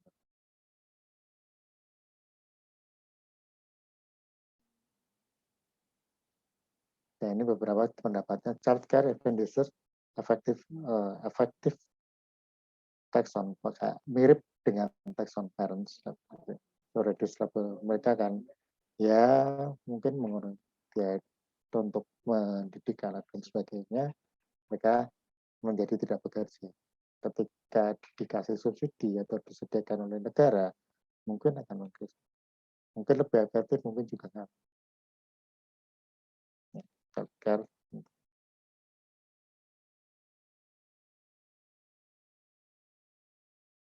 yang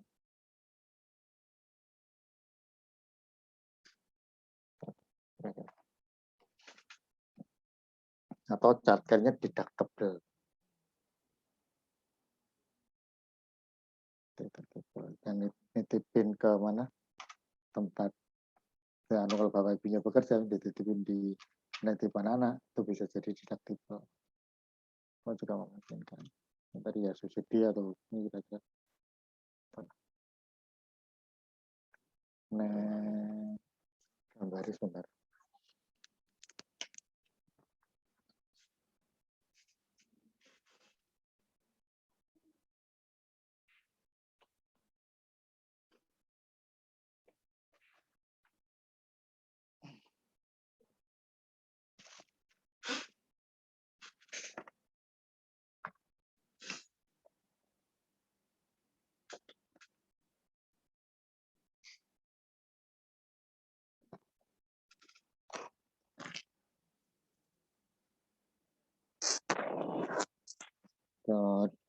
Itu di sini kayaknya nggak ada apa namanya di komputer saya. Jadi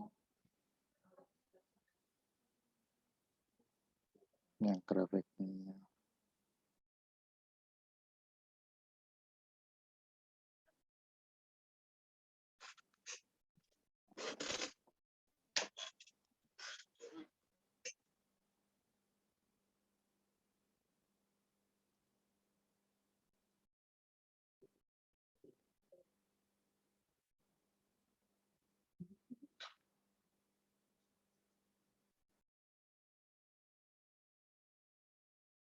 Semoga ada ya.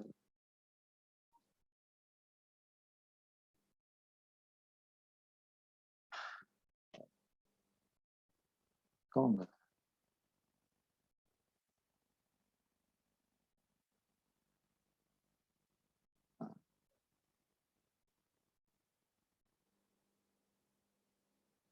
Hmm.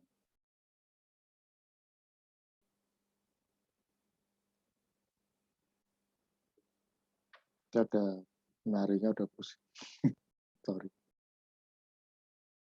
Searching gitu. Buku, buku.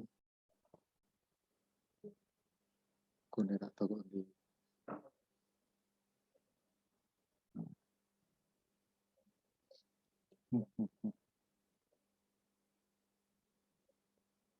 Sorry. Buku.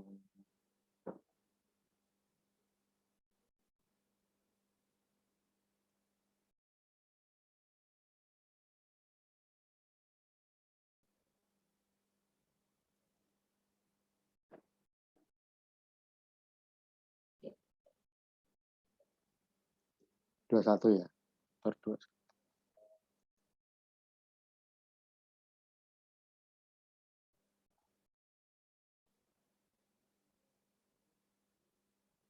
Tiga. Sambil belajar, apa namanya sederhana. Tapi jangan grafik. Oh, saya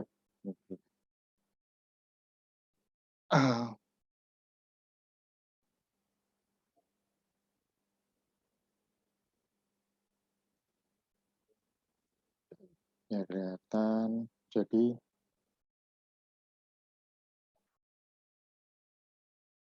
tulis pemerintah mengenakan pajak atau meningkatkan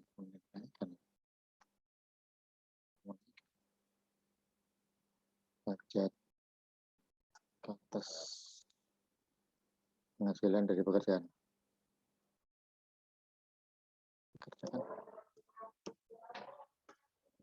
aset.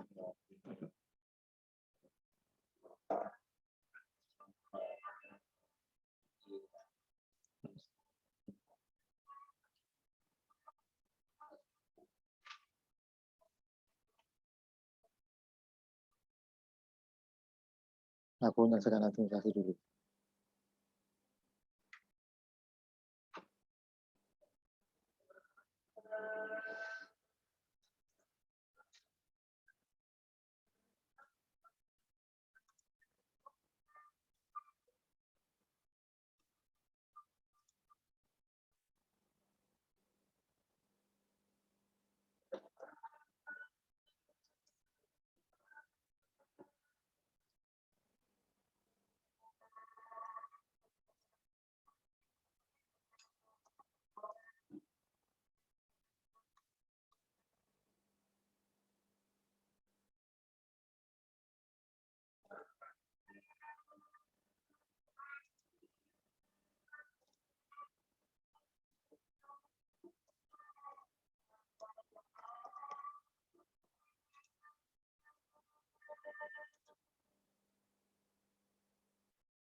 ketika Pak lanjut ini, ketika pemerintah mengenakan atau menaikkan tarif pajak penghasilan dari pekerjaan, dampak terhadap penghasilan yang dikonsumsikan gimana kira-kira?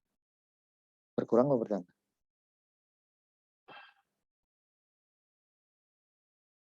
Ketika penghasilannya tetap,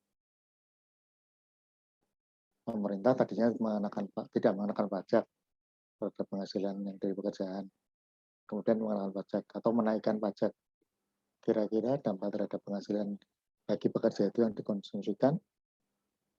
dapat dikonsumsikan berkurang atau bertambah?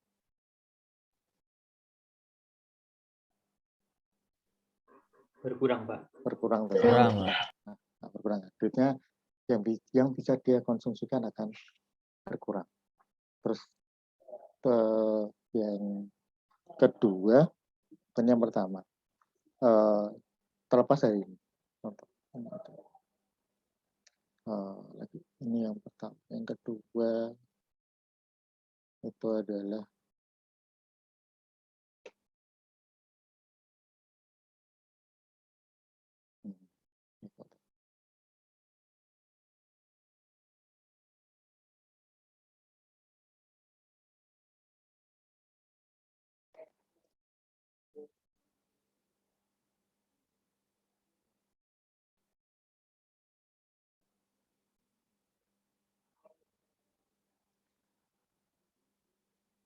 biasanya diasumsikan bahwa ada dua barang, X dan Y, ada dua barang X dan ini pakai kata-kata aja, ada dua, cuma ada dua barang X dan harga barang X naik. Harga barang X, kalau X barang normal, maka permintaan atau konsumsi barang X dengan penghasilan yang sama, barang yang normal, konsumsi barang X naik atau turun?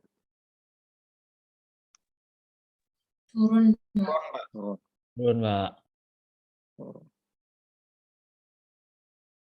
Barang Y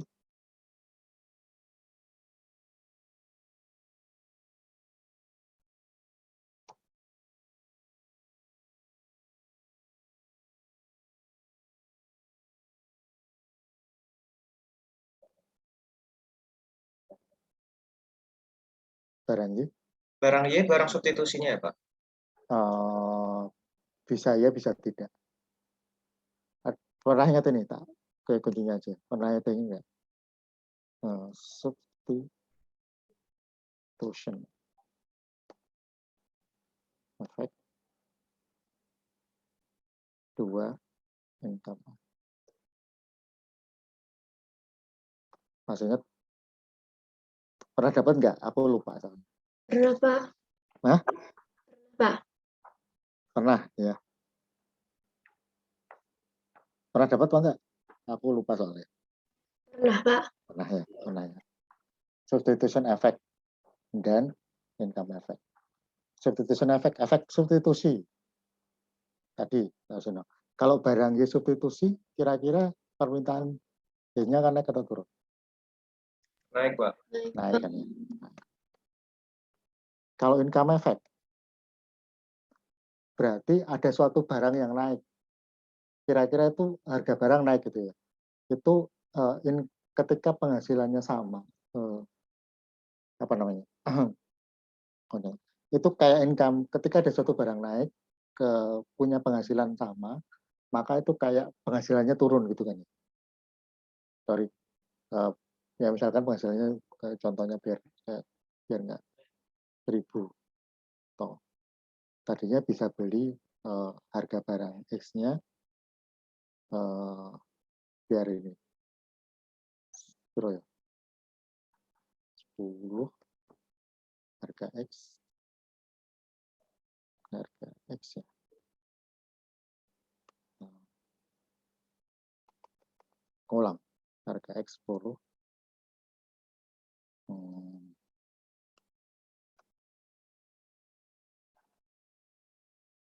harga Y itu 20 ketika dikonsumsikan.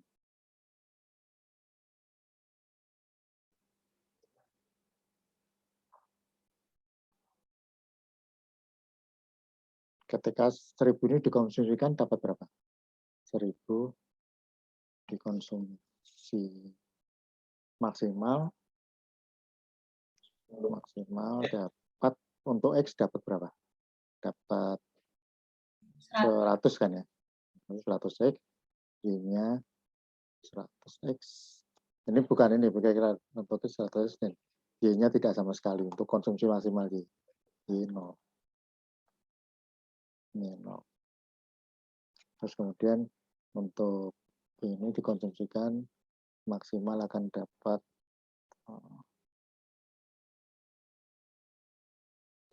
50 kan ya, 50 Y dengan X sama dengan 0. Nah,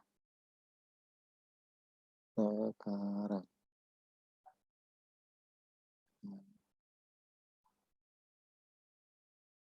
CKA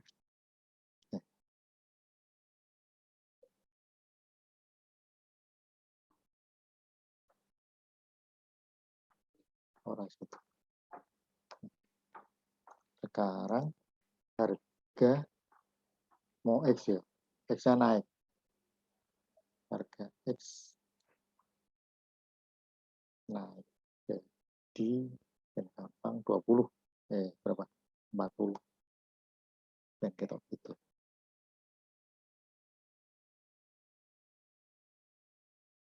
Berarti sekarang maksimal dapat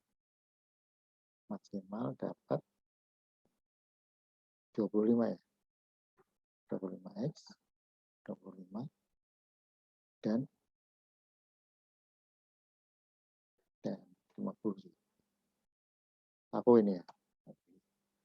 Maka sebelumnya harga konsumsi ini 25X dan 50Y itu kalau harganya X-nya masih 10 dan Y-nya 20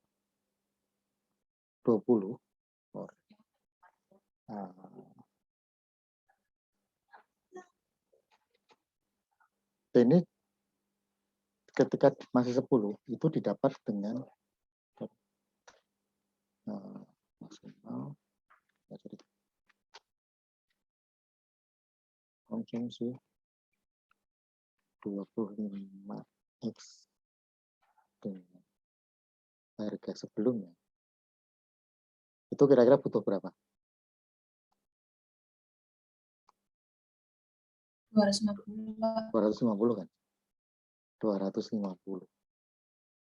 Maksud saya adalah ketika ada harga suatu barang naik, itu kayak income-nya turun. Ya kan? Tadinya 1000 itu dapat 100.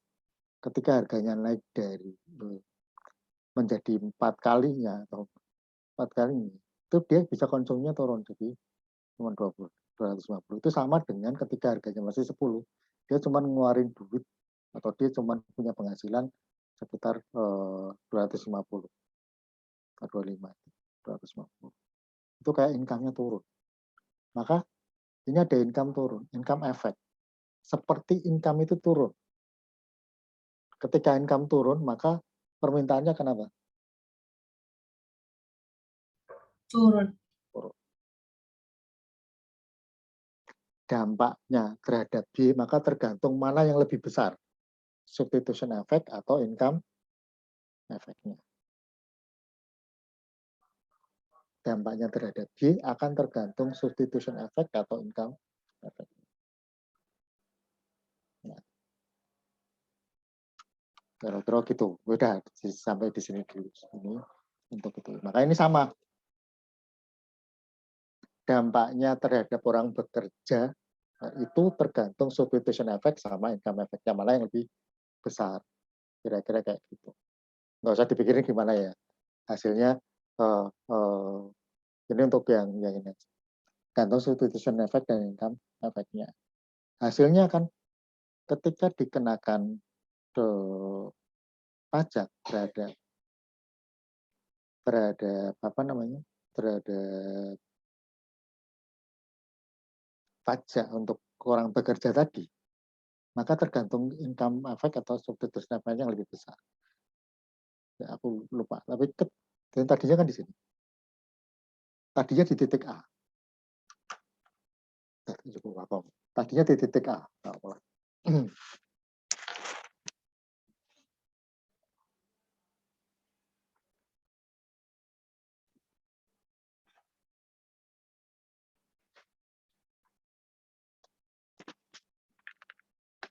Ini untuk ini aja, baca grafiknya yang sederhana tadi, jadinya naik atau turun jam bekerjanya. Nah, sederhana.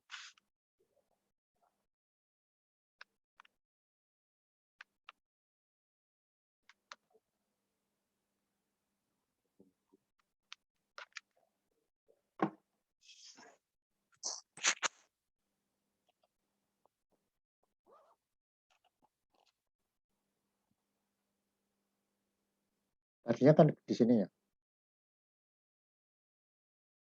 Tadinya di sini leisure hour.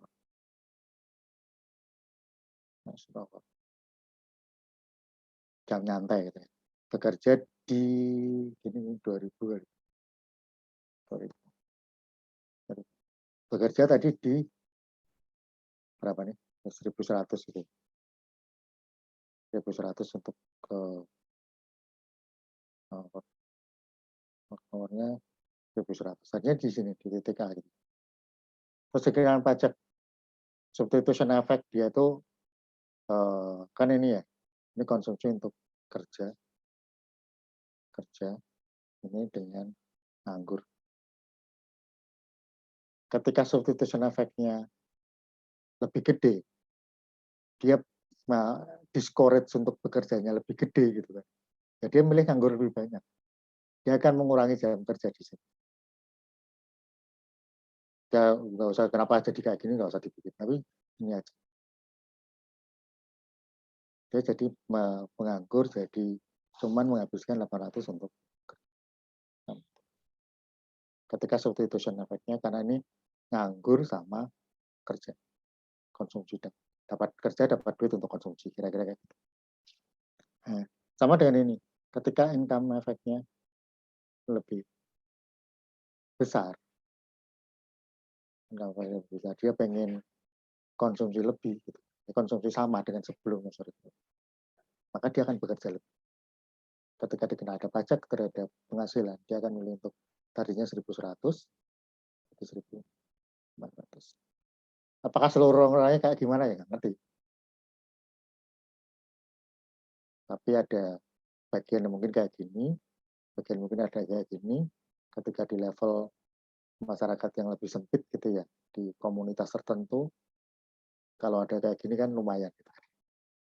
Kalau ada kayak, tapi ya juga, aku juga nggak pernah itu. Jadi kira-kira banyak gitu ya. Nah, saya ini cuman kalau ada yang tertarik, ini sangat bermanfaat. Nah, substitution effect sama income effect, karena kan banyak grafik antar behavior bicaranya tentang substitution effect sama income effect terus. Gitu. Kira-kira kayak gitu. Walaupun nanti mungkin istilahnya bukan income effect ya. Istilahnya mungkin yang lainnya, tapi kira-kira apa namanya persamaannya kayak gini dengan substitution effect, dan ketika ada sesuatu yang berubah ada dua magnitude untuk yang barang yang lainnya, kira-kira. Oke. Ini yang untuk yang bekerja. Terus kemudian yang berikutnya adalah saving. Saving juga sama.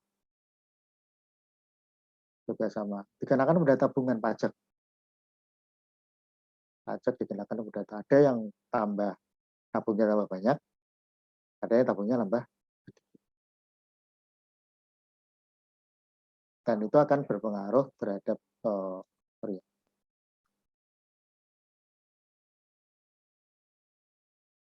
ini yang terkangelan. Tadi institutional effect apa namanya?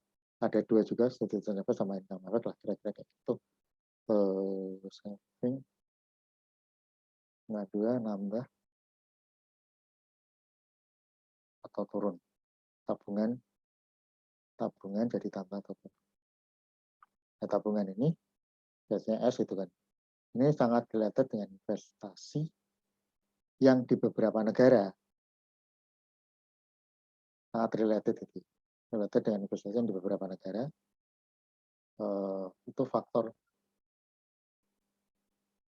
pendukung utama untuk pertumbuhan. Dengan investasi, dengan ada tabungan, orang bisa minjem untuk berusaha dan sebagainya, itu jadi faktor pendorong utama.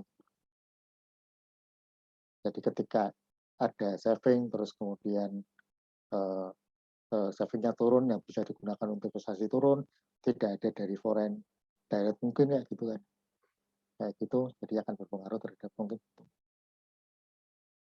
ya di sana sebenarnya apa namanya cakupannya.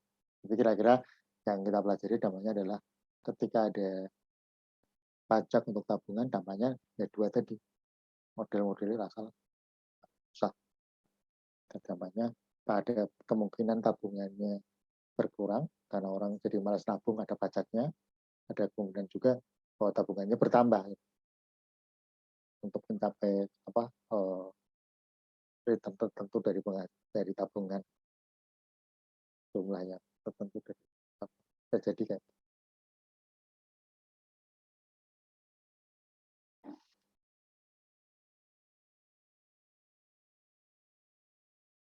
ini. Yang kedua yang terkait dengan tabungan. Yang berikutnya yang tiga tadi sebagian udah dibahas sama Reno.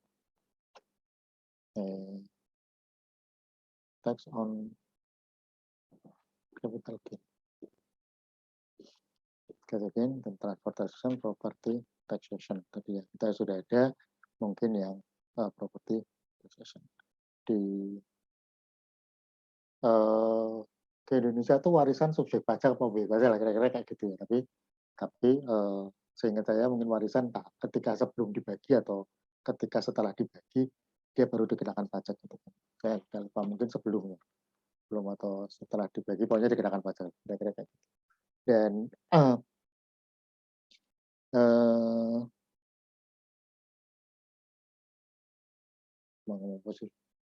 ketika dikenakan pajak ya kita di double taxation atau tidak, dengan tadinya kan itu penghasilan bapaknya itu udah kena pajak, ketika diwariskan dipajakin lagi apa enggak, itu masih debatable. Di sisi lain bahwa bagi anaknya itu adalah tambahan kemampuan ekonomis gitu kan, bagi si anak itu tambahan kemampuan ekonomis, kira-kira kayak dari sisi uangnya sama, uang apa namanya, kekayaannya kan sama, cuman warisan itu kan dari sisi bapaknya sudah dikenakan pajak ketika dia berupa penghasilan, dari dikenakan pajak kemudian jadi harta. Di sisi anaknya nanti ketika dia jadi penghasilan anaknya tambahan itu tambahan kemampuan ekonomis. Tapi saya nggak tahu, saya agak lupa kenapa pajaknya ketika sudah dibagi atau sebelum dibagi. Terus kemudian ya ini di awal-awal Warren Buffett mungkin plans to give away 85% dari kekayaannya itu dibagi ke yang lain selain keluarganya. Yes, nggak sampai 7, nggak tahu kalau 15%-nya sampai 7 turunan ya. Tapi kira-kira planningnya kayak gitu, disedekahkan. Di Jepang itu tidak dikenal dengan bequest atau warisan. Jadi teori apa ya? Teori kalau orang tua mewariskan nanti kepada anaknya itu di sana nggak kena, nggak applicable di sana, kira-kira kayak gitu. Kalau ada teori nanti ini diwariskan dan sebagainya itu nggak applicable di sana. Kalau tidak mengenal bequest atau warisan kepada itu nggak. Ini berencana untuk mewariskan 80% dari kekayaannya kepada yang lainnya, bukan anaknya. Dia berpendapat ketika anaknya itu dikasih duit yang banyak, itu nanti akan malas. Gitu. Dia berpendapat dan nanti anaknya dikasih duit banyak nanti akan malas.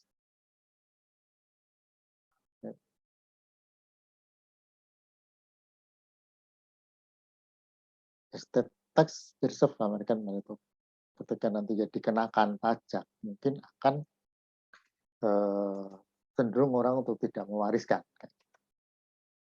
sehingga apa namanya ya dalam kompetisi itu mungkin lebih gitu, mendorong orang untuk bekerja lebih disambi tidak mengandalkan apa yang dicapai oleh generasi sebelum, kira-kira kayak argunya dia. Kan beberapa mungkin sampai juga pernah dengar ada orang yang super kaya gitu, dia mewariskan tidak kepada anaknya, tapi dia mewariskan kepada suatu lembaga donasi tertentu dan other opposed that tested tax atau wajib atas warisan because it constitutes double taxation. Kayak tadi bapaknya punya penghasilan udah dipajakin, ada warisan kok dipajakin lagi, kira-kira kayak gitu double. Tapi ya kembali ke nanti hasilnya kayak gimana. Tapi ada pandangan kayak gitu. Ada yang argu bahwa nanti kalau nggak dipajakin orang cenderung mewariskan, membuat anaknya itu jadi malas. Tapi kalau dipajakin bisa jadi double taxation.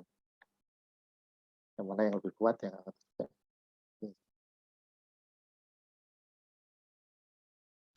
capital gain, yaitu yang mungkin sampai ada saham atau kripto gitu.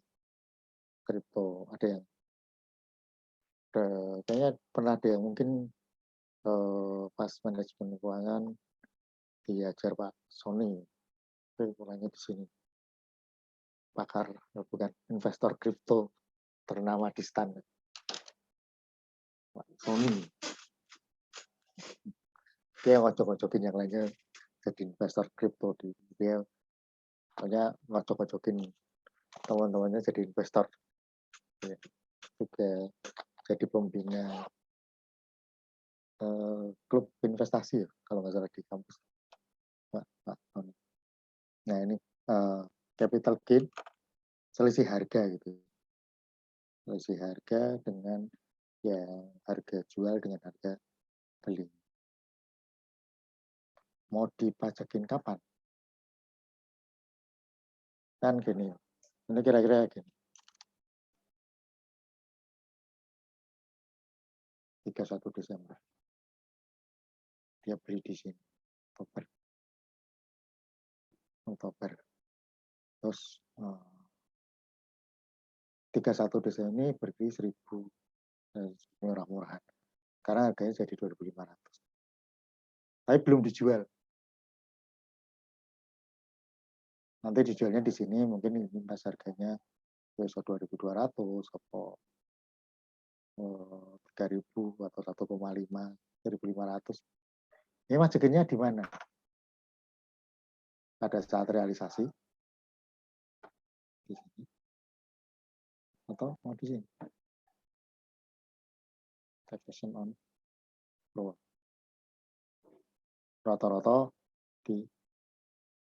Rata-rata pada saat realisasi sudah terrealisasikan dikenakan pajak.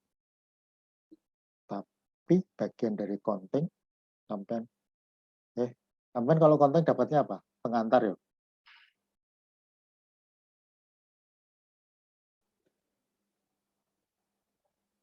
Akuntansi dapatnya apa? Cuman pengantar 1-2 aja, Pak. Pengantar 1-2 ya. Tapi ada ini kan ya. Ada saham kan ya, kalau nggak salah ya. Saham dulu mungkin pernah disinggung di manajemen keuangan aja, Pak. Saham disinggung di manajemen keuangan. Investasi, sorry. Oh ya, seingat saya ada, cuman aku nggak tahu di penilai. Kalau di ini ada investasi itu kan yang trading, nggak diingat tuh trading sama apa sih? Aku linknya available for sale, cuman kayaknya bukan trading lah. Pas di ini ada kemungkinan di sini tuh diakui keuntungan pada saat belum dijual secara akuntansi. Aku mau dipajakin atau tidak? Enggak sih, ini aja untuk apa namanya, untuk wacana aja. Wacana. Ada kemungkinan yang wajikin di nanti pada saat realisasi umumnya di sana, tetapi ada kemungkinan juga bahwa dia kan di dikenakan pajak pada saat di accrual atau di akhir tahun.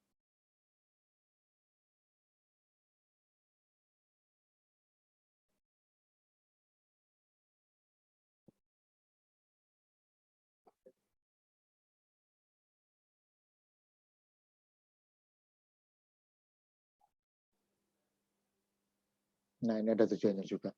Kenapa dipajakin? Dan korogin antara peterol activity. Kan enak ya, beli, harga naik, jual. Aku dulu kadang-kadang berseloroh itu. Jangan-jangan keunggulan kompetitif orang Indonesia itu makelar itu. Jangan-jangan. Oh, no, tidak produksi, beli, terus kemudian jual. Jangan-jangan provokatif. Jadi itu, enak loh. Nah, untuk encouraging entrepreneurial activity, maka ini dipajaki. Tapi apakah tercapai? Ya nggak ngerti juga.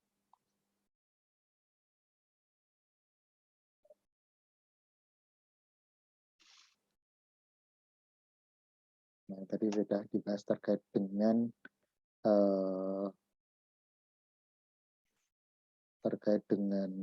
apa namanya, estate atau debt tax, estate taxation.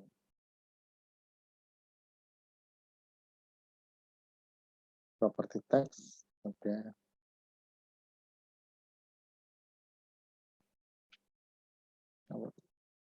the views on institution of property tax. Tax falls on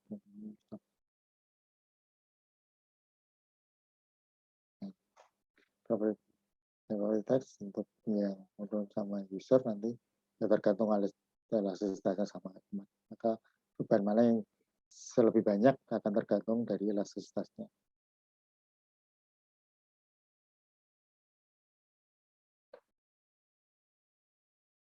Also on.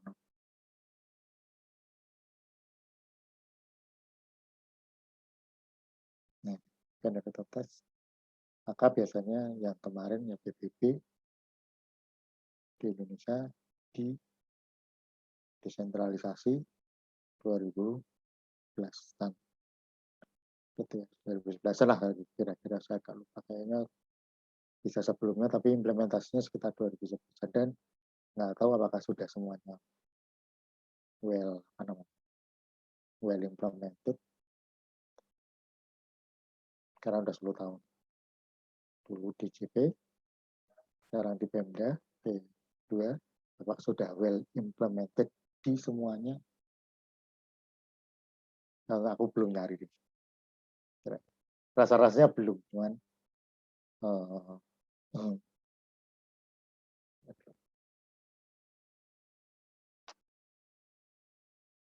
ini jadi terkait sama sampean.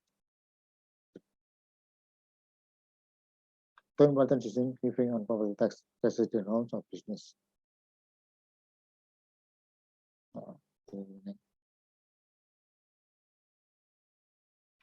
Should be lower than residential tax-nya. Kenapa tujuannya? Encourage income. Kalau rate-nya kecil, kan jawabannya gede juga itu. Gede.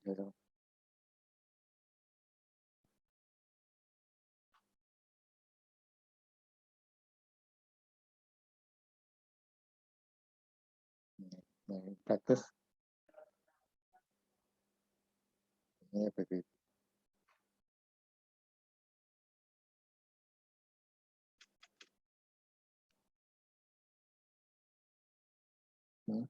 property tax break to business.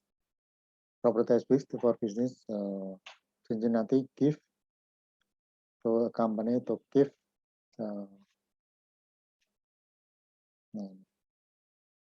to keep job.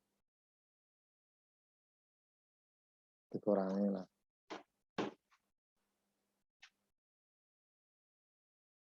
To settle in the, kenapa di give untuk ini mungkin job daripada ngalah gitu kan. Udah uangnya naik terus, pajaknya tinggi, buyar aja. Ya mungkin ada to give ada. Aja buyar deh. Bisa karep ya saya. So.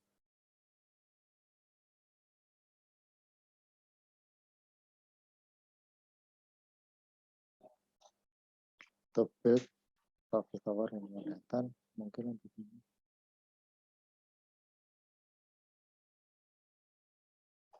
Ada kebijakan, ada tujuan next to be evaluated. Apakah berhasil atau tidak?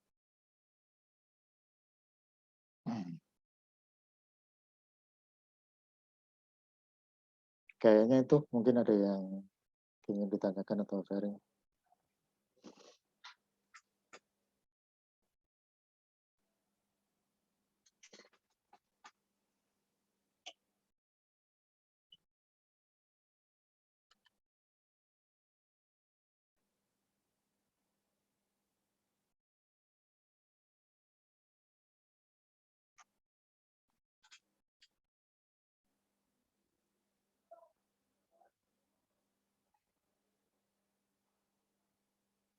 Ya pajak mungkin terkait dengan ketentuan atau peraturan hukum dan tapi filosofinya sebenarnya tidak hanya itu.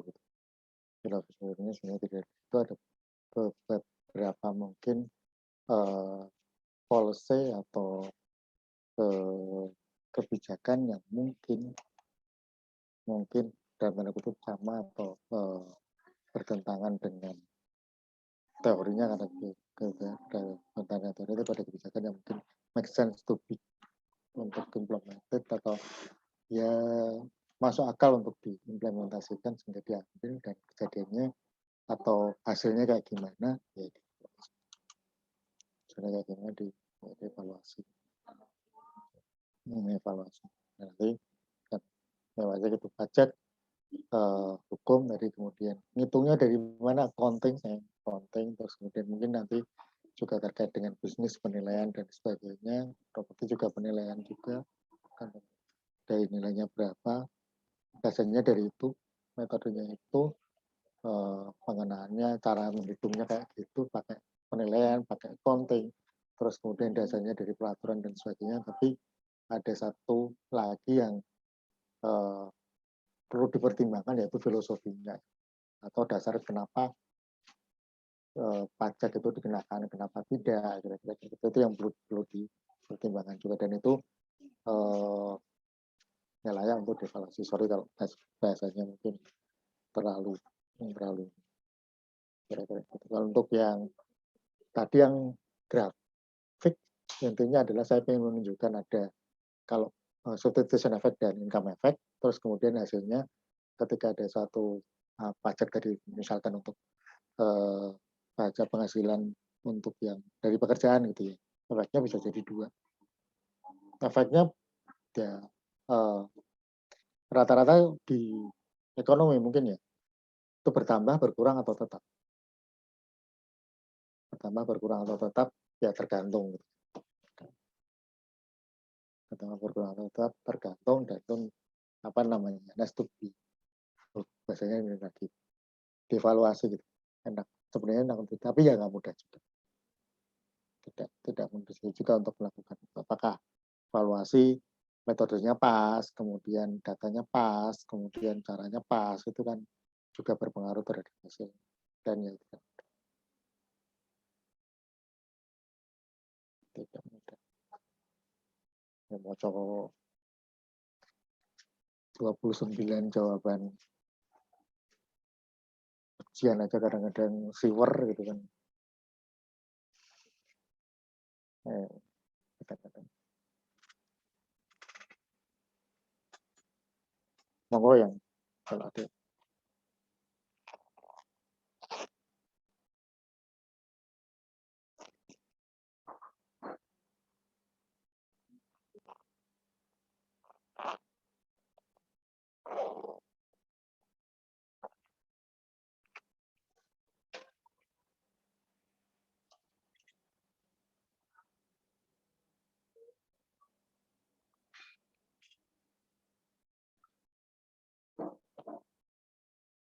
Jo bikin video lagi atau gimana? Enggak bikin. Tak ulangin lagi. Iya Pak, revisi bikin lagi gambar. Bikin lagi yang baru. Sampai dengan Deadline-nya ya Pak, deadline tanggal 9. 9 juga. Ya semoga berhasil.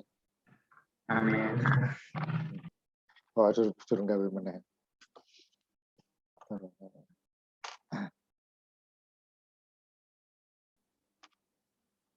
Kalau sudah mungkin saya cukupkan sekian untuk pertemuan kali ini. Selamat siang, tetap jaga kesehatan. Assalamualaikum warahmatullahi wabarakatuh. Waalaikumsalam warahmatullahi wabarakatuh. Terima kasih, Terima Bapak. kasih Bapak. Terima kasih, Pak. Aku kan. Terima kasih, Pak.